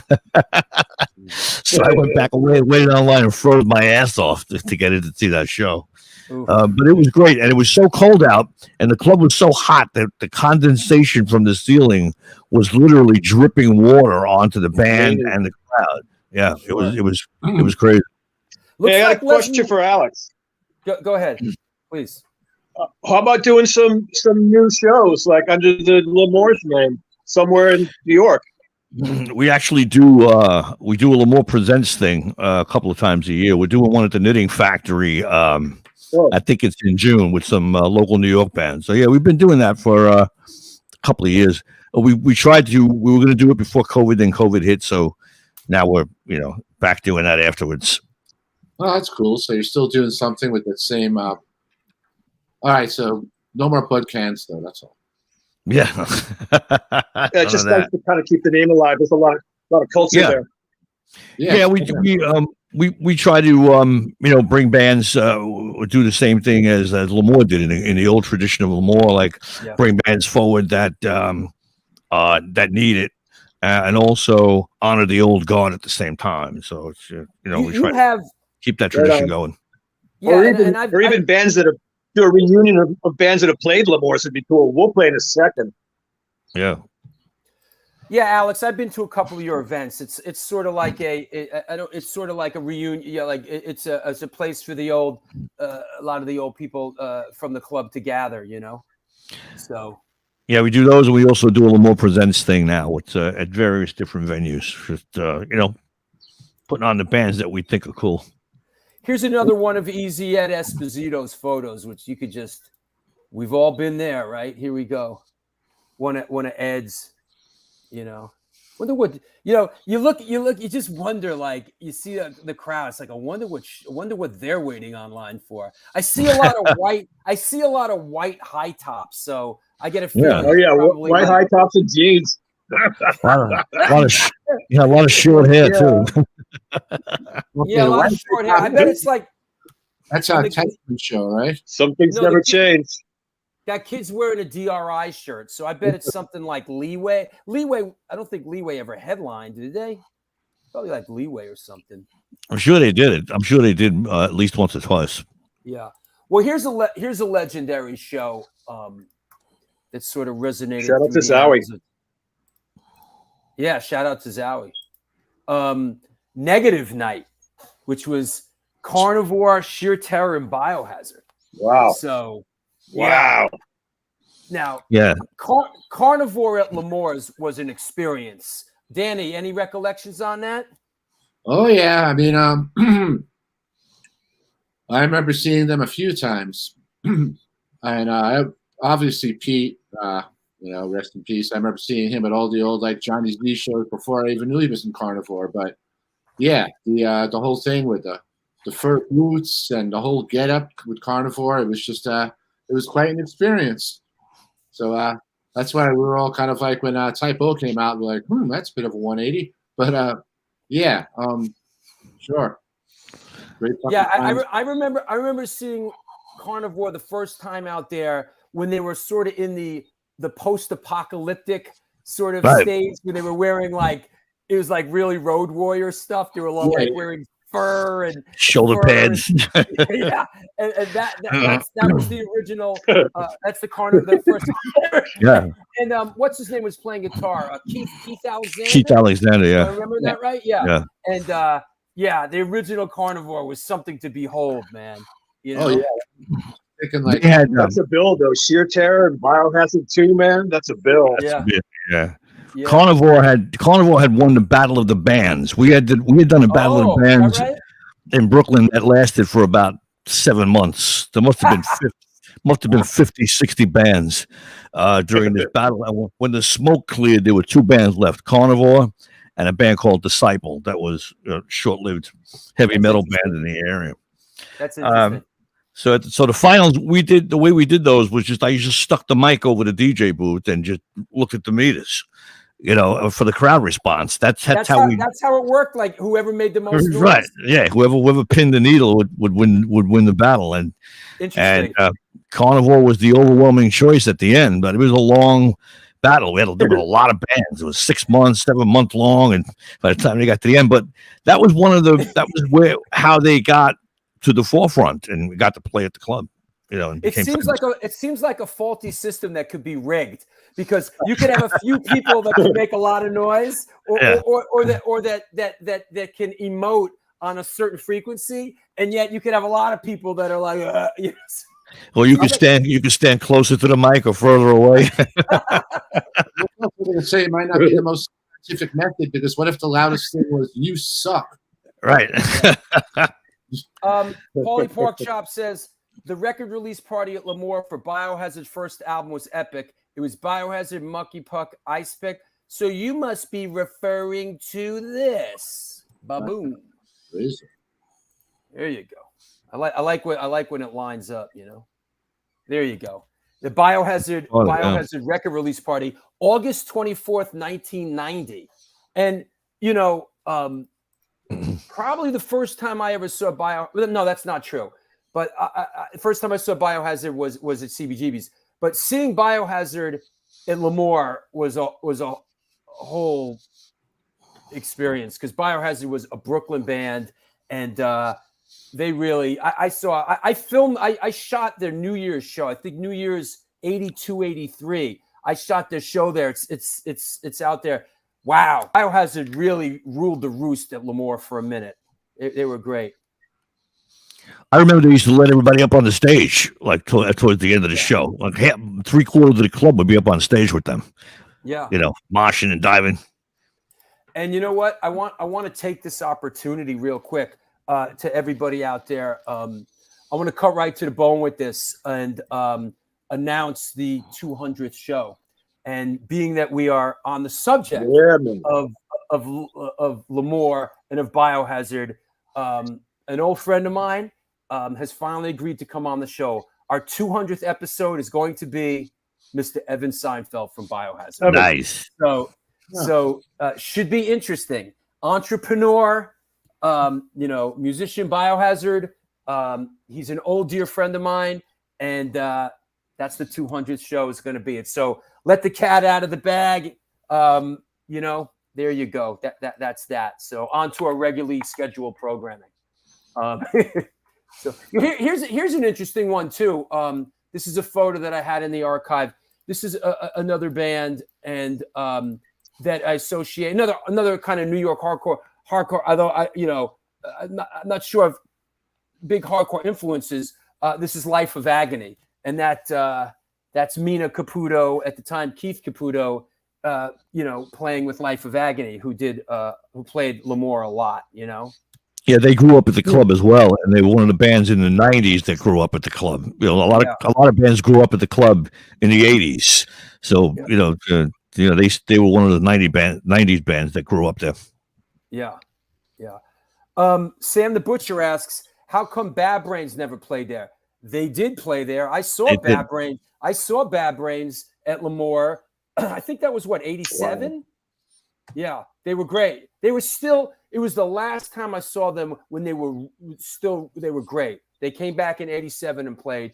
My Lamour. It's a Lamour memory of mine who I saw at Lamour, who at the time was pretty good, was the Red Hot Chili Peppers when they played. Yeah, that was. I seem to remember that show.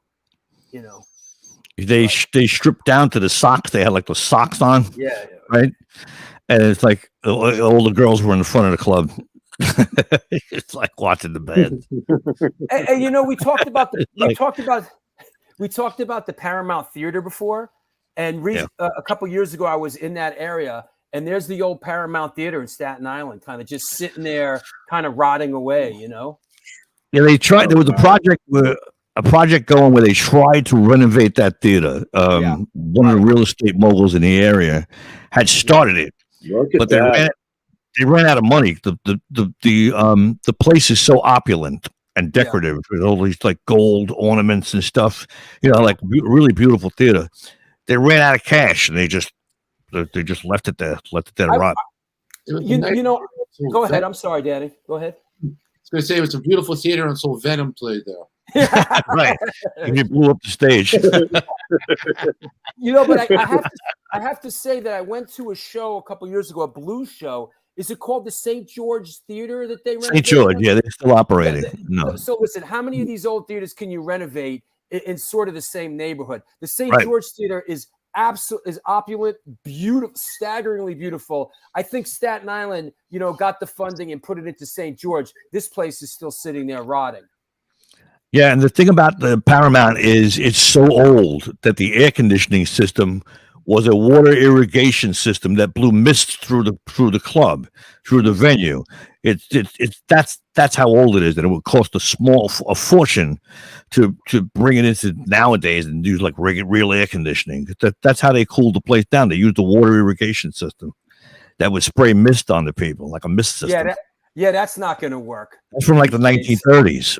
You can't. It's impossible, and for all the water damage and the mold that's down there, it's just an impossible task. I remember the place being pretty beat up last time I was. You know what?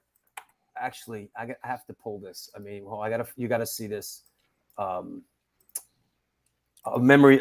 We've talked about this many times on this show, but the memory, because it's talked about in my book, because it descended into a brawl against the punks versus the Cougines out in Staten Island, and that happened after the Dead Kennedys show at the Paramount.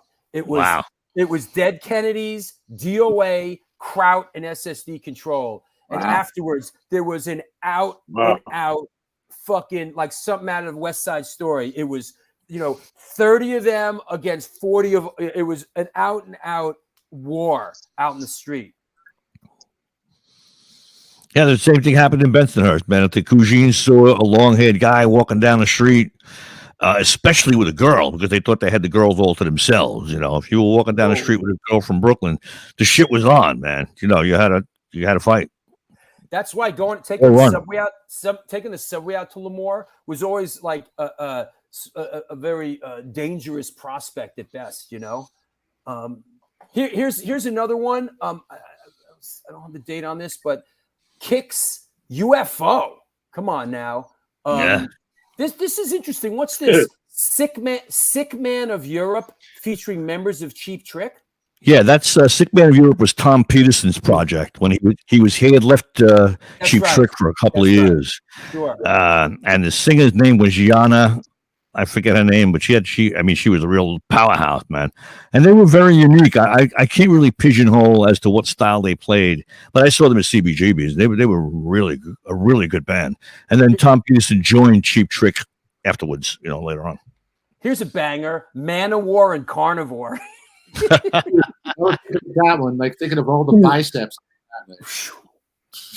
Wow. That should just be called Post-Apocalyptic Showdown. Right. Yeah. It'd be Man-O-War versus Carnivore. Joey Perez says a bottle was thrown at me. Yeah, you think at Lamour? Yeah, come on. That never happened. No, you know what I remember? Alex Kayne, I vividly remember when Lamour stopped serving bottles. They did, because people I fucking remember that. They stopped serving bottles because people were hitting each other over the head with them. So it's a weapon. So they started serving in the cups, the little Dixie cups after that. Because I remember when that happened, it was such bullshit. Like, what the fuck? It was like, I remember that was like a real bone of contention. Like the bar went candy ass, What's with the Dixie cup? People are using them as weapons. Or when Yankee Stadium, when the Yankees used to give away those mini baseball bats. Yeah. Bad idea. Then you get in the train afterwards and everybody's armed. Right.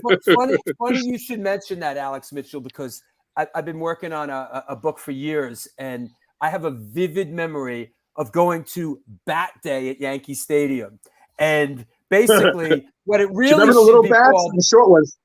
Yeah, it should be called Weapons Day, because I was a young kid going out into the street and seeing like people fighting, And it should just be called Yankee Stadium Weapon Day. Because people were beating each other with these things, you know. Like that train wasn't dangerous enough. Yeah. Yeah. Right. Yeah. In hindsight, that might have been a mistake. Yeah. and they were like they weren't like full-size bats. They were like what like in Planet of the Apes, what the gorillas, but like with the they're gorillas. like easier to swing, you know, they're small and easy to swing. Yeah, like little rolling pins.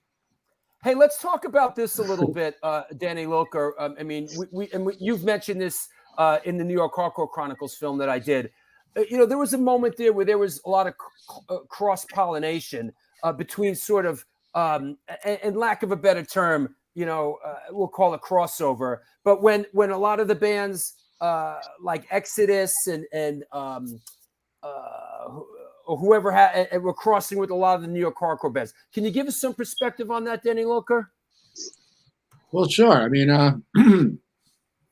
it was just kind of a thing where you had two different genres that had, obviously there were differences between them, but they also had enough similarities, especially musically, that it kind of like ended up meeting in the middle, and kind of realized that for a band like Nuclear Assault that I was in for years, that we could play Lamour or we could play Seabees with a bunch of hardcore bands, and that would be also killer. And then we ended up having some of those bands come over and play with us. So if you see a flyer with AF and Exodus, you know, Exodus would have been like, hey, man, get one of those killer New York hardcore bands on the show. That would be great. And for a brief amount of time, I think when some of the metal fans, there you go, that's a good one. Some of the metal fans didn't understand the whole thing about moshing and stage diving, and they did it kind of awkwardly, but they caught on eventually. And it really wasn't too bad as far as like a clash of civilizations. Everyone thought that the hardcore kids would come down to Lamour or vice versa, and there'd be all these brawls. And I don't think it was that bad at all. I mean, occasionally shit would get out of hand. There might have been a little alcohol involved at some early on those TV's matinees. But no, what I remember, sorry, getting thirsty here, was that cross-pollination was really cool because just opening up scenes and different venues to bands that might not have thought they could have played there in the first place. You know, Lamour had a reputation of being a really violent place. And, you know, part of it, Alex Kayne, was sort of the bouncers were incredibly aggressive. Any perspective on that? Yeah, I mean, you know, I'm not trying to defend them or anything, but you know, sometimes you had to be, the bouncers had to be aggressive because they were charged with, you know, keeping order in a room where there were 2,000 drunk, screaming metalheads and hardcore people, and punks and what have you. You know, it's all these different contingents were there, and they had to maintain order, and it wasn't an easy job. So they, you know, it was the kind of thing where, if they told you to, most of the time they would just separate people. If there was a confrontation going on, they would say, okay, you go over there and you go over there, and leave each other alone for the rest of the night. And generally that would work. Mm-hmm. But if they got lip, if somebody mouthed off to them or answered them back, then generally they got hit and they got knocked out, or, you know, or dragged out of the club or whatever. But so that was the kind of thing where do what I say and I won't hit you, or don't do what I say and I will hit you. So, you know, that sort of sums it up. I remember once when I first started working with Biohazard, it might even have been at that New Year's Eve show that I shot. Something happened. The main bouncer dude, I forgot his name, not Joe Larson, not Joe Larson, the other guy. He had long hair. He was like coming across the stage. He was like, "Get the fuck out of my way!" And I don't know, maybe I didn't move fast enough, or I said, "Hey, fuck you," or whatever.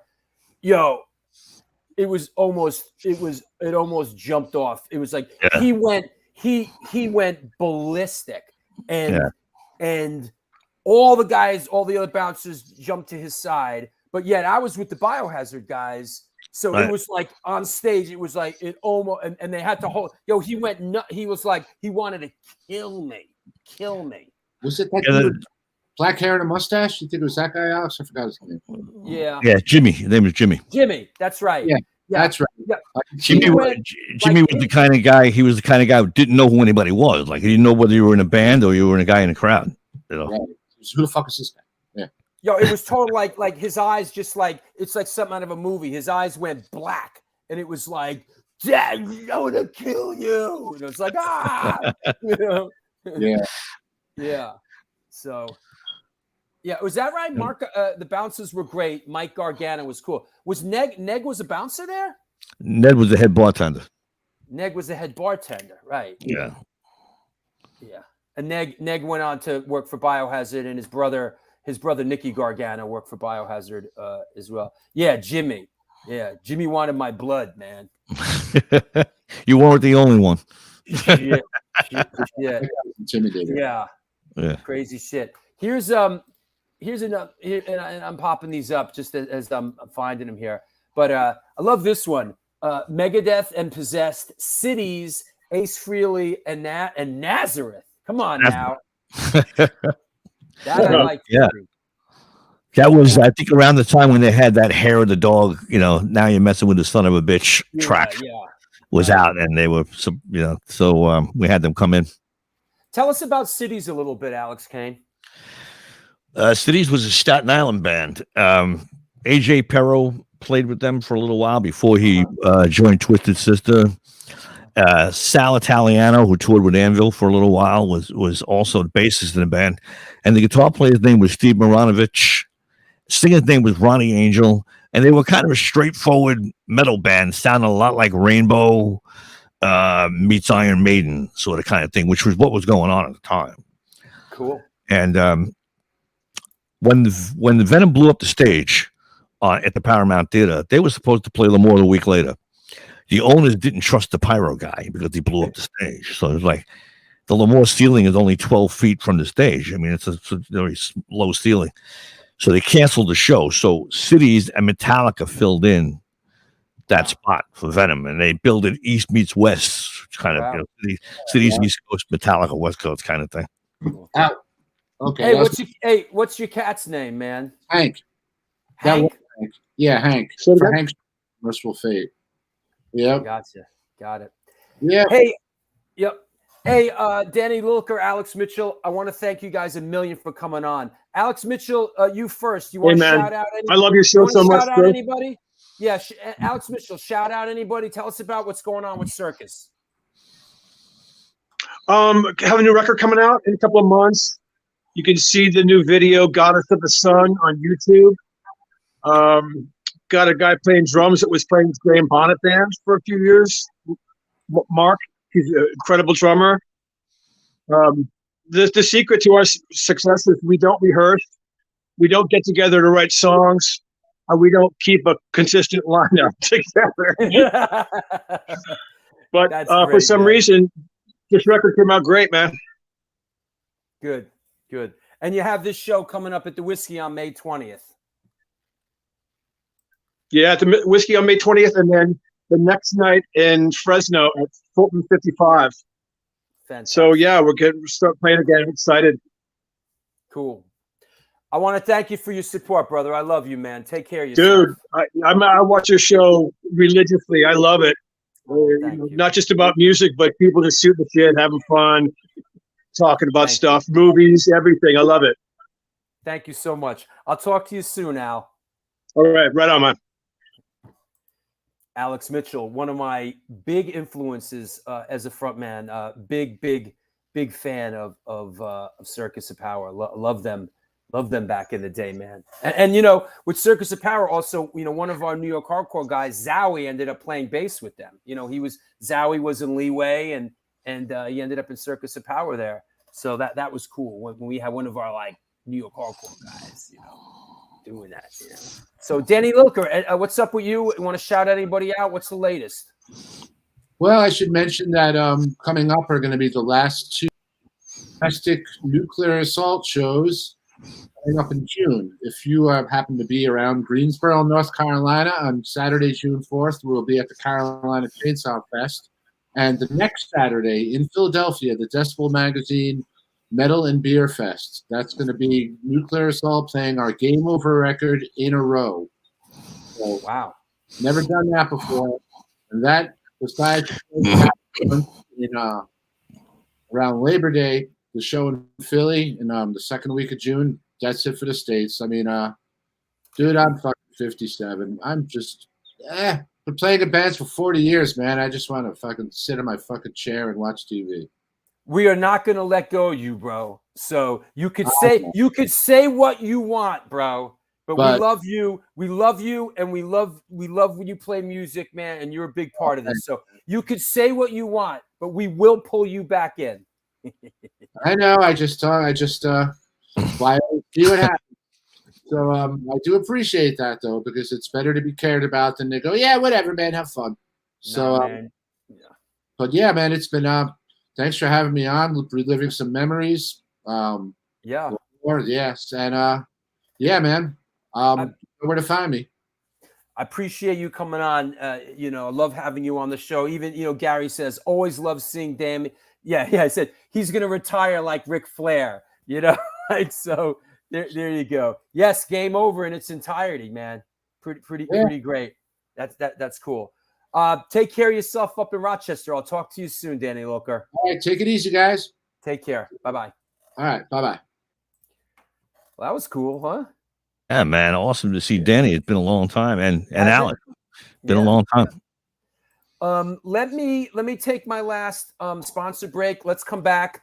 All right. Let's touch on a couple of things, and then we'll take some questions from around the world, okay? Sounds good. Come on now. Clock, socks, bagels, and locks, menswear, silverware, ladies wear underwear. This is the often imitated, never duplicated New York Hardcore Chronicles Live. And we are sponsored by New York Hardcore Comics, The Organic Grill, the Texas Silver Rush, Chain Reaction Records and Skateboards, DTFM Vinyl Distro, Generation Records, 126 Hardcore Clothing, and DTFM Vinyl Distro. It's a record store that specializes in underground music, punk, ska, hardcore, metal, and more. Located in the heart of Fargo, North Dakota's industrial district. Shop in person or online at www.dtfmvinyldistro.com, where the motto is death to false metal. Come on now. The Organic Grill has moved. It's a vegan restaurant located at 133 3rd Street on the corner of 6th Avenue, right next to the Blue Note. Vlad has moved the operation. They are opening up at the end of this month. Featured in New York Magazine, New York Times, and Veg News. Their dishes have won numerous awards, including Best Veggie Burger. I will see you down there at the end of the month. Organic Grill. Cannot wait. Speaking of yummy food, come on now. Located in Corpus Christi, Texas. Chacho's Tacos. Opened their doors in 2001. Home with the almighty Chacho's Taco. They cook up an incredible home-style Tex-Mex food, and this month they're celebrating their 20th anniversary. They've been supporting the underground music. They've been supporting underground music since the beginning. And in their own words, we ain't stopping anytime soon. Touring bands that play Corpus Christi swung by and get a home-cooked meal at Chacho's Tacos. We got you. The underground scene will never die. Please follow us on Facebook and on Instagram. Want to mention that on Wednesday, June 1st, tying in with my new film, which is doing the festival circuit, the Jizoos and the Blazoos, Mr. Laser Lloyd is going to be on the show. Great guy. You guys are going to love him. This is a very special character here. So Laser Lloyd is going to be on the show, a Side Trips episode on Wednesday, June 1st. Also want to mention that Pete and Maylin Kohler are going to be on the show on May 25th. Husband-wife team, of course. He is the guitar player in Sick of It All. She is a guitar tech who travels the world with bands. So we have Pete and Maylin Kohler on the show. That should be very cool. I want to mention, that the third printing of the New York Hardcore Chronicles Volume 1 is now available. And if you don't have it, you may want to order it. It is this book here. Just got the third printing in. The book that I'm doing a signing for in Germany. It can be purchased at www.stonefilmsnyc.com. Where is that? Did I get rid of that? Yeah. Sorry. Come on. Let me make a banner for that. Hold on. There you go. Can be purchased at www.stonefilmsnyc.com. It's 20 bucks plus shipping. Don't be shy. Support the show. If you're a patron, you get the book for free, by the way. Order the book. It's great. Thank you, brother. Hey, Stefan, what's up? How you doing? Welcome. Welcome. So, yeah, buy the book. If you're a patron, you get the book for free, by the way. If there's any patrons out there that have yet to get the book, all you got to do is pay for shipping. So, no RS-70. Mackie was not on drums yesterday. Darren was playing drums with the Cro-Mags JM. So that said, any questions you have for DJ Alex Kayne, Lamour history, maybe a Lamour memory or two, feel free to post it up. Let's take some questions from around the world. So post up what you got. Show us what you got. So that said, let's clear everything out. Let's bring our guest back on. Hey, Al. Let me see what else I have that we might not have. Here's a couple of things that I pulled. This is this is an interesting one. This is the last thrash bash. Yeah, this was Lamour was closing in 1991. This is so funny when it lines up like this. This guy just posted, I was at Lamour last thrash bash 5/3/91, the first time they closed. It was a Cro-Mags reunion, Leeway Biohazard, Repulsion, which I guess was the in-between band between Carnivore and Typo Negative, White Zombie, and more. Give us some perspective on this, brother. The club, for some reason, it was 1991, 11 years later, they decided for some god unknown reason to open up it was either a strip club or a discotheque. I have no idea why, but that's the direction they were going in. So they decided to throw the whole weekend was farewell to the club. So the Friday night was the hardcore night with Cro-Mags, Leeway, Biohazard, and it was just complete mayhem. I mean, it was packed to the rafters. Every band was great, and I just remember the elbows and legs and people's bodies flying everywhere. That's a hell of a bill. It was a great lineup, and the night after was like the hair metal, the glam metal thing. Oh, I see. Do you remember this? Do you remember this band on the bill, Machine? Do you remember this band? This band, Machine. Yeah, I think they were Staten Island guys. I think so, yeah. Yeah, I played with one of them in a Motorhead cover band many years later. Oh wow! As the drummer. That's cool. Yeah, they're Staten Island boys. They played the club a few times. There was also a band called Machine that did Pink Floyd back then. Well, yeah, two different bands. Yeah. Here's just I'm just kind of going through the material that I pulled for the show, but here's Shutdown played Lamour a bunch of times, and of course they're back at it again. They're doing a European tour, and one of the Scandato brothers.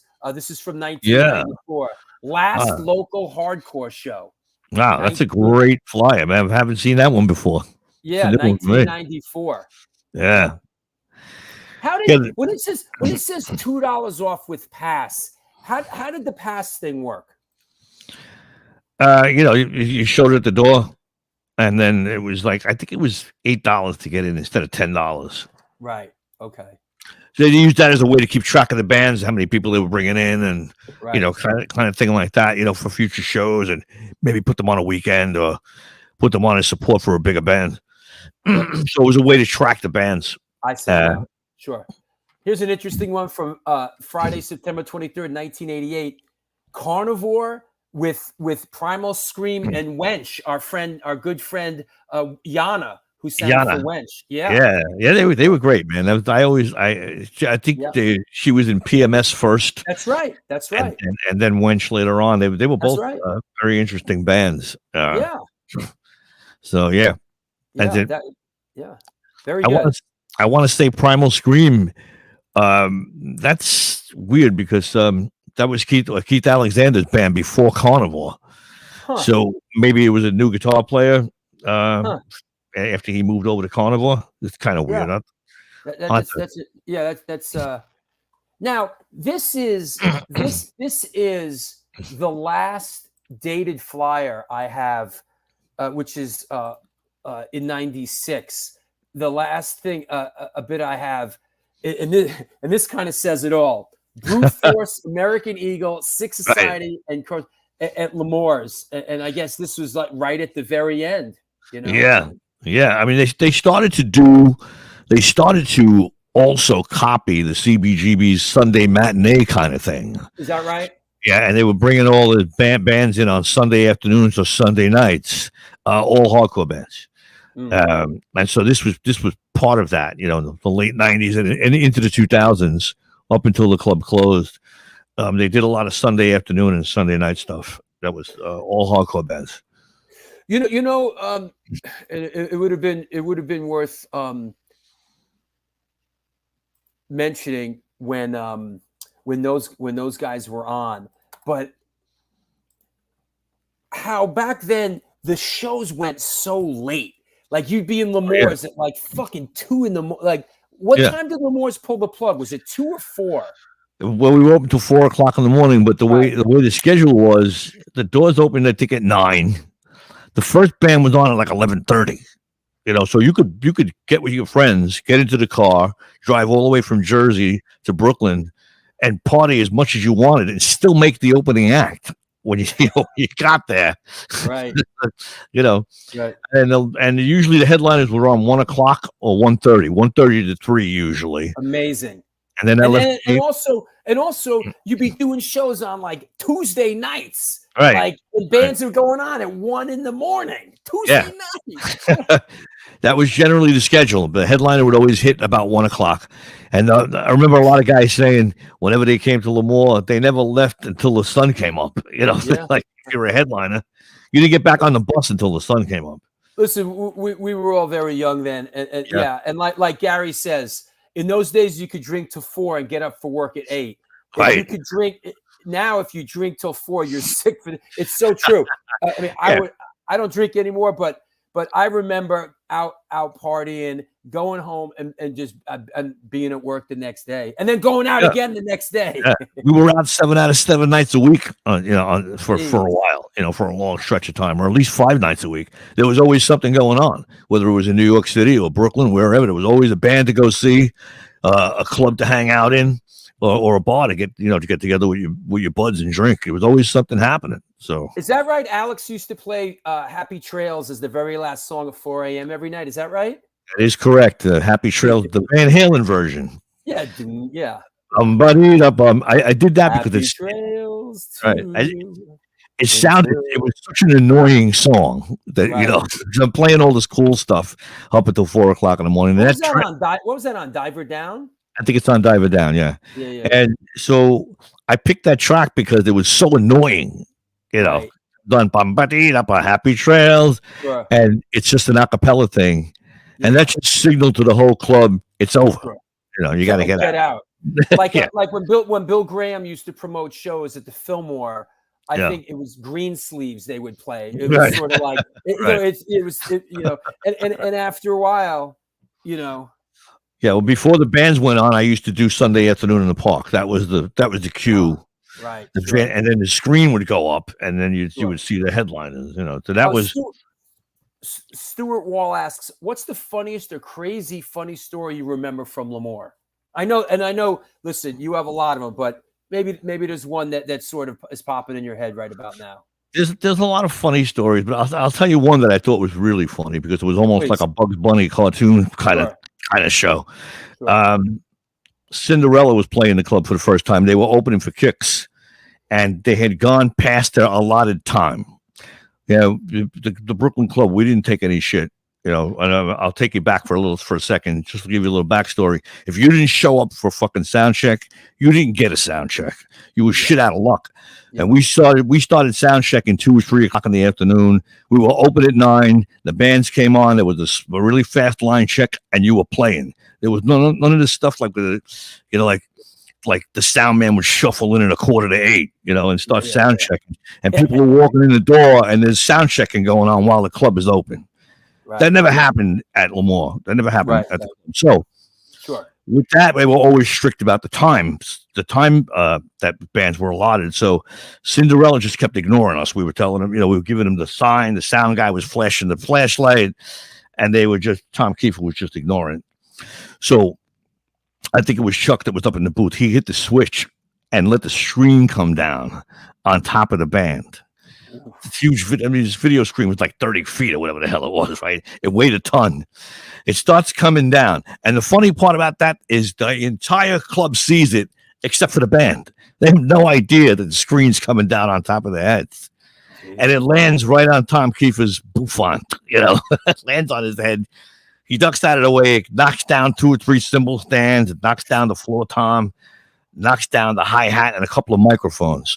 And that was it. I mean, that's how they left the stage. It's like, you either got off the stage or we're making it off the stage. So it was pretty funny because everybody saw it except the band. Everybody's seen the screen coming down, the whole crowd. So was that on the Night Songs tour? It was probably before that, right?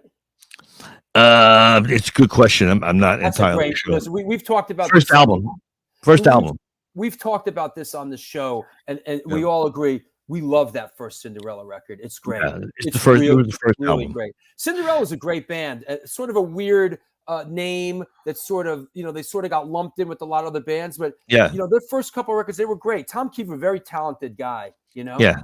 Jeff LaBar, too. Good guitar player. Yeah. Didn't Jeff Yeah, here we go. Thomas says LaBar had that sick move swinging guitar over his shoulder. He just passed away. Yeah. Yeah, he did.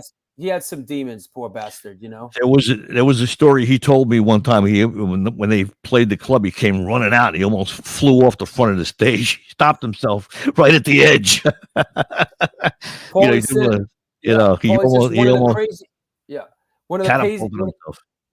of the craziest shows I ever saw in Lamour was Body Count, Exodus, DRI, and Propane. Wow. Yeah, that was sick. I saw Body Count the first time they played New York at CB's. The first couple times they came around, they were ferocious, man. They were great. They were great. I remember Ice-T making fun of Bill Clinton's neighborhood that night. He was like, because he was the president at the time, and he was like, "Yeah, I'd like to see Bill Clinton's neighborhood, like what that's like." It was pretty funny. Sam says, "I went to Lamour to watch Golden Gloves boxing with my dad in the early '80s." Yeah, they did have some boxing events there on Thursdays, Wednesdays, Thursday kind of thing. They also had very early on one of those, what do you call that thing? That was, the bull, the mechanical bull. They had a mechanical bull for a little while. When Urban Cowboy was big. Right. They had the same model. They bought the same make and model that was in the movie. That's fucking great. So they had that. They had Foxy Boxing with the chicks, and they had mud wrestling. Boxing. That's a good one. Yeah, they did mud wrestling too for a while. So there were a few other things that they did during the week, besides metal. Let's see what else. Some good ones here. They played crazy shit on the video screen in between bands, Fritz the Cat, etc. Yeah, that was me. They didn't have a lot. Lamour didn't have a lot of videos, and so they gave me free reign. That was my entire collection. I brought my personal video collection. And we're talking about VHSs, right? VHSs, right? No DVD. They had two crappy JVC VHS players that they bought in PC Richard or something, which is it's the crappiest VHS player you can buy. You need a 3 or 4 head player to get decent sound out of them. So they buy these cheap 1-head VHS and they sounded like shit. Right. But I was a big fan of Ralph Bakshi, so I played a lot of Fritz the Cat. I played his Wizards clip. I would play clips from The Warrior, clips from Scarface, and clips from Pink Floyd, The Wall, and I would interlace that in between songs, during my sets. How would you do that? Did you make a master tape, or do you just sort of line everything up and put the tape in? Yeah, we had a switcher, so I had the two tapes. I would switch them. We had a video switcher, so I did it on the fly. Sure. Yeah, Basket Case, Heavy Metal Movie. Yeah. Okay. Yeah. We did. Played all that stuff. Played a lot of horror movies too, because it was cool to put the horror with metal. It just made sense. I actually remember that on the screen. Manuel, were there ever any rap shows there? Ill Bill was there quite a few times. So we had him. Yeah, he was. Talk about Brooklyn, right? Real Brooklyn guy. Yeah, right? yeah. So, yeah, he's a great rapper. He was there he played there quite a few times. So, yeah, we did have some rap shows, but it was more of the metal rap sort of thing than rap as you would normally think about it. Sure. Our kind of our historian Chucky Brown from Crazy Eddie asks, can he speak on the heavy metal Lamour commercials? Yeah, the Lamour commercial was a lot of fun. We shot that. I think I was around maybe 1987. The kid that's walking down the street carrying the boombox. I don't know if you've seen the commercial. Vaguely, I should have found that and had it for the show. Yeah, he was actually a bartender at the club. Like they didn't hire any actors or anything. It was all people that worked at the club, and the waitresses that came out and like they break his boombox, they drag him into the club, and he becomes a metalhead. At the end, he comes out like this. He's supposed to be like a Cougine with the disco boombox, though, and they turn him into a metalhead at the end of the commercial. Those were actual employees of the club. They were actual waitresses, and the kid that plays the part was the bartender. So, there's a little history there behind the commercial. Blenderhead Brian says, I remember seeing Vanilla Ice there in 2002. When Lamour closed down as Lamour, I remember it sort of still existing in like other incarnations. Was it the Warehouse or like was it what happened afterwards if not Lamour anymore? That is correct. Vanilla Ice actually did play there. It was the Warehouse for a little while from 1991 to 1992. It was a very short-lived kind of thing. Right. They wanted to do a whole different club.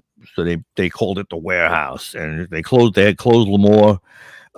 They tried a disco thing called Enigma. That didn't work. They opened up as Diamonds, was a strip club. That didn't work.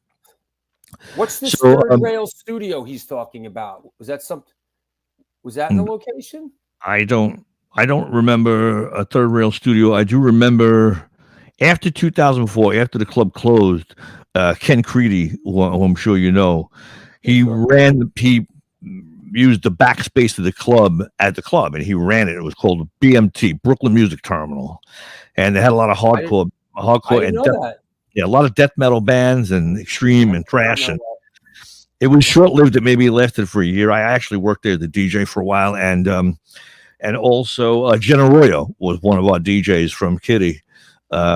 She and I were the two DJs in the club when Ken ran it, but I think that's the closest thing that I can remember to something called a third rail. I don't remember what that is. That's interesting. Here's just something else that I pulled that I think we should peek at. I mean, and this is going back, but just love seeing these one sheets, with these lineups. There's I think White. I mean, correct me if I'm wrong, but just seems like White Lion played there a lot. Overkill played there a lot. Tom played there a lot. Cities played there a lot. Correct me if I'm wrong, but isn't that because they were managed by Loud and Proud Management, which was Ken Creedy? That is absolutely correct. But Ken Creedy worked for them. Loud and Proud were the club owners, George and Mike. I see. And Ken was an employee of theirs. Right. Right. Okay. Right. And Ken worked for them for a while. And they managed Overkill. They managed White Lion. They managed Taiketo. Tora was another band that they managed. Right. They managed Cities for the short time that Cities was around. Right. But White Lion was their flagship, but the band that started the whole Loud and Proud thing. Sure. And then they took Overkill on. They basically went over to Overkill and said, "We're your managers," and that's kind of how that happened. There you go. That was loud. Yeah. The joke around the club was, which one's loud, which one is proud? Is it George or Mike? Like who's who? Right. Look at Pat Travers, huh? Yeah, man, that was a great show. Sold out. Pat Travers sold out the club. Snorting whiskey, drinking cocaine. Yeah, drinking cocaine. Yeah. What wasn't? I mean, I know you and I. We worked together a couple years ago. You had a Lamour documentary in the works, and I came out and shot for a day for you. We interviewed Jason Flom, who signed Twisted Sister to Atlantic. What happened with that project? Well, it's the COVID kind of stopped everything in its tracks. Yeah. I mean, I had the next up was King Diamond from Merciful Fate. We were gonna Sure. fly down to Dallas and shoot him, but Right. the COVID thing stopped it all in its tracks, and we're just starting Yeah. to pick that back up now, pick up the pieces because nobody wanted to be interviewed during COVID. Nobody wanted anybody Right. around. You couldn't you couldn't come in with a camera crew, and do this. So it's stalled. Hopefully you pick that back up because Yeah. the Lamour story really deserves to be told on film, man. It really should be, man. It's a very it's an important part of music history. Here's a never before seen photo of Anthrax at Lamour. Yeah, that's pretty early on, right there. That's probably one of their first shows. Yeah. I remember the first show they played. They pulled up in a limousine. I'm like, wow, who are these guys? And I remember Johnny Z being a little ticked off at that. He's like, what the hell are you guys with the limousine? Like, what are you doing? And then that wasn't a good look back then. Right. And they only had so much material. They weren't even signed yet. I don't even think they hadn't even recorded yet. They had maybe 40 minutes or 45 minutes worth of songs, and they were scheduled to play for like an hour and 10 minutes. Wow. So they had to repeat some of their songs and play some covers in order to make up for that lost time. Wow. Their first show. They didn't have enough material. That's interesting. As we're winding down here, is there anybody from that golden era in the club, looking back, like anybody that you saw that you really felt was really great and that you really thought was gonna be huge, and it for whatever the reason, it didn't pan out their way? Anybody that you were like, wow, I know for me now, my thing, I'm totally skewed. I mean, everyone I thought was great didn't do shit, and everybody I thought sucked is great. But I'm the guy who thought the Beastie Boys sucked, and Biggie Smalls was had nothing. So right, look what happened. We laugh about that all the time. But and anybody you thought that was like, yo, these guys have it all clicking, they're going to be huge, and it didn't work, and for whatever the reason, it didn't work out. Yeah, I thought the TT Quick was one of the bands that had it all together. Yeah. Good one. They were like this. They were like a bluesy, sort of smoky barroom, rowdy, rock and roll in your face kind of band with a metal edge. And for whatever reason, it just kind of sputtered. But first album, the EP, is really good from Johnny Z's other label, Avalanche. What's the singer's name for TT Quick? The singer's name is Mark Tornillo. He's an Accept now. He's been an Accept for about 11 years. Right. That's right. Yeah. So well, he landed on his feet. I mean, he landed. Hey, I want to shout out Dan Ahead from watching the show from Kiev, and we hope you're okay out there, man, in the Ukraine, and we hope this madness ends very soon. Sooner the better. Just insanity, man. What else? Let me see. Yeah, my most Paulie. Oh yeah, right. I remember this. My most memorable Anthrax show was December of '89 at Lamour's when they played a secret show under the name of Satan's Lounge Band. Yeah, I think they did 2 nights in a row under Satan's Lounge Band. A lot of the bands, that became big. Yeah. Always remembered what Lamour did for them, and they would come back under a secret name. And Slayer came back as the Angel of Death. Yeah, Anthrax. And we talked about Soft White Underbelly, right? And we talked about and I mentioned Charlotte and the Harlots, which was Iron Maiden, of course. Right, and so and Twisted Sister would come back as Bent Brothers, so they always came back and right, yeah, right. They always paid homage to the club and never really forgot what the club did for them, because at the time, really, if you think about it, Lamour was the Madison Square Garden of clubs, and when it came to heavy metal, that was Madison Square Garden in the club, sure, in terms of clubs, and if you made it there, you were probably poised to, do something even greater. It was a launching pad. It was for a lot of ways. It was a launching pad for certain types of bands, and so many bands launched out of there. Yeah, absolutely, and made careers out of it, out of that trajectory. So, and those guys would come back and and now they're real big, but let's do a secret show and have some fun, and that was always a very cool thing. Sam the Butcher asks, "Hey, ask Alex if I can have my hearing back." Oh, No, was he at a, I was going to say, was he at a Man of War or a Motorhead show?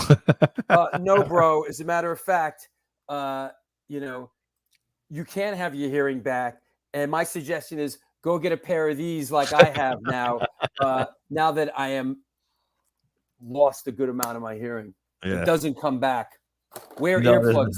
Wear earplugs, kids. There's no cure for that. Oh, it sucks, man. It sucks and it's getting worse, you know. I'm going to be deaf like my dad. But anyway, hey, I want to thank you for coming on, man. Really enjoyed chopping it up with you. And I know the people in the audience around the world really did as well. Anything you want to shout out or anybody you want to thank?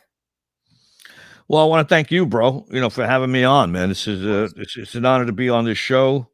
This is a very well-known podcast, and it's known all around the world. So I really appreciate you having me on and paying tribute to one of the greatest clubs that ever existed. In my opinion. I will be still doing live shows. I will be at the Gramercy Theater with Ingmar Malmsteen. I'm gonna also be with Symphony X at Irving Plaza. Oh wow, good one. Yeah. And then after that is Jeff Tate in June at Sony Hall. So if you're in the New York City area, come out and say hello. So, so nowadays you go out and you DJ a lot. You DJ at a lot of the shows for many of the artists that came through Lamour's. Yeah, most of them were bands that had played Lamour previously. Yeah. So it's cool that I'm still able to do that. It's 40 years now. I started at Lamour in 1981, 1982.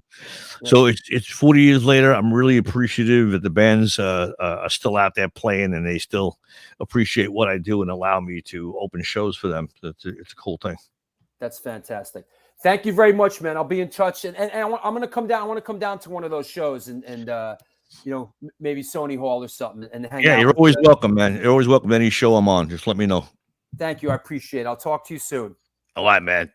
Yeah, Lamour rocks, baby. Yeah. Rock. Well, there you have it. DJ Alex Kayne, Lamour legend.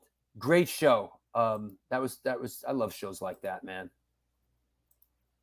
Yesterday in the park, today Lamour's, what are we doing tomorrow, kids? Damn. Maybe I'll spend some time with my girlfriend, huh? That might be a good idea. You know what? How about the 200th show? Did you catch that? It's going down. Evan Seinfeld from Biohazard is going to be the 200th show. My old friend has decided that he's finally going to come on. So this is going to be great. I have a very deep-rooted history with Biohazard. I was involved with 5 of their music videos. I tour managed for them.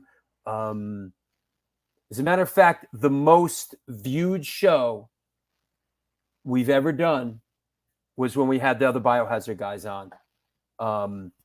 So this is going to be great. Yes, Evan's a great storyteller. Did you know it was going to be Evan? Don't be so sure. I had something else that was lined up, but we'll put him on another time. Shouting out Den in Kiev, bro. We love you, brother. What can we say, man? What can we say? We're here in America talking music, man, and you're in the Ukraine. Our hearts go out to you. What a horrifying world, man. You have my support, bro, and you have our support. And I hope, listen, Dan, I hope that watching this show gives you a moment of solace from that nightmare that's going on in your country, man. I hope that's what this show's about. That's why I created this show. This is just, if this show can just take you out of the misery of the politics and the internet crap and all the nonsense, then, man, that's what this show's all about. So, there you go. I want to shout out Stephen Oswald from my old band, The High and Mighty. Of course, I miss you, Ozzy. I hope to see you again. I hope to see you again someday, brother. So there you go. We'll see you for Carl Kennedy from the rods. But it's kind of the theme is going on. It's almost like a continuation of this show. Where is that? Yeah, it's kind of a continuation of the show is happening on Wednesday with Carl of the Rods. We're gonna touch on a lot of get an interesting perspective from somebody else that was a part of this whole thing. So yeah, Johnny Rock, it was good. Yo, Larry Kelly saved the day. Mr. Wolf. That's your new nickname, bro. Larry Kelly. Larry Wolf. That's your new nickname, man. The Wolf Man. Right? Wait, where's that great picture? Yo, you know who I got to shout out? You know who I got to shout out, man? About the show tomorrow, about the show yesterday? I got to shout out this dude right here. We take this picture every year. Me and him, we've done 5 of these because we've done 5 of these shows in the park. There's 5 through the past couple years of me and him. This is Cousin Joe. So guy's got incredible nerve, incredible steel balls. Guy's not afraid to roll the dice. I really like working with this guy. We work very well together. There's, it's one of those things that, we're a little bit different. We both bring different things to the party, but when we get together, we do very big things. And it's interesting. If you know me and you know him, it's like 2 pieces of the puzzle that fit together and can do very, very big things. Dude, shout out to the girl that showed her booty on stage. I know that was funny, right? Some girl got on stage yesterday and she pulled up her skirt or whatever. It was a funny moment, Hey, Brett. Yeah, I'm gonna see you downstairs. Brett the bookie. I'm gonna see you downstairs. I'm gonna get off the show and eat dinner, and I'm gonna meet you downstairs at 6:00 for sure, buddy. Yeah, Caves will be great. Caves will be great. Looking forward to. Yeah, Caves should have some insights into Bensonhurst and Lamour. Absolutely. Yeah, thanks a lot, everybody. This was the New York Hardcore Chronicles Live. This show exists because of your support. So thank you very, very much. We'll see you on Wednesday. Until then, do good things. And good things will come to you.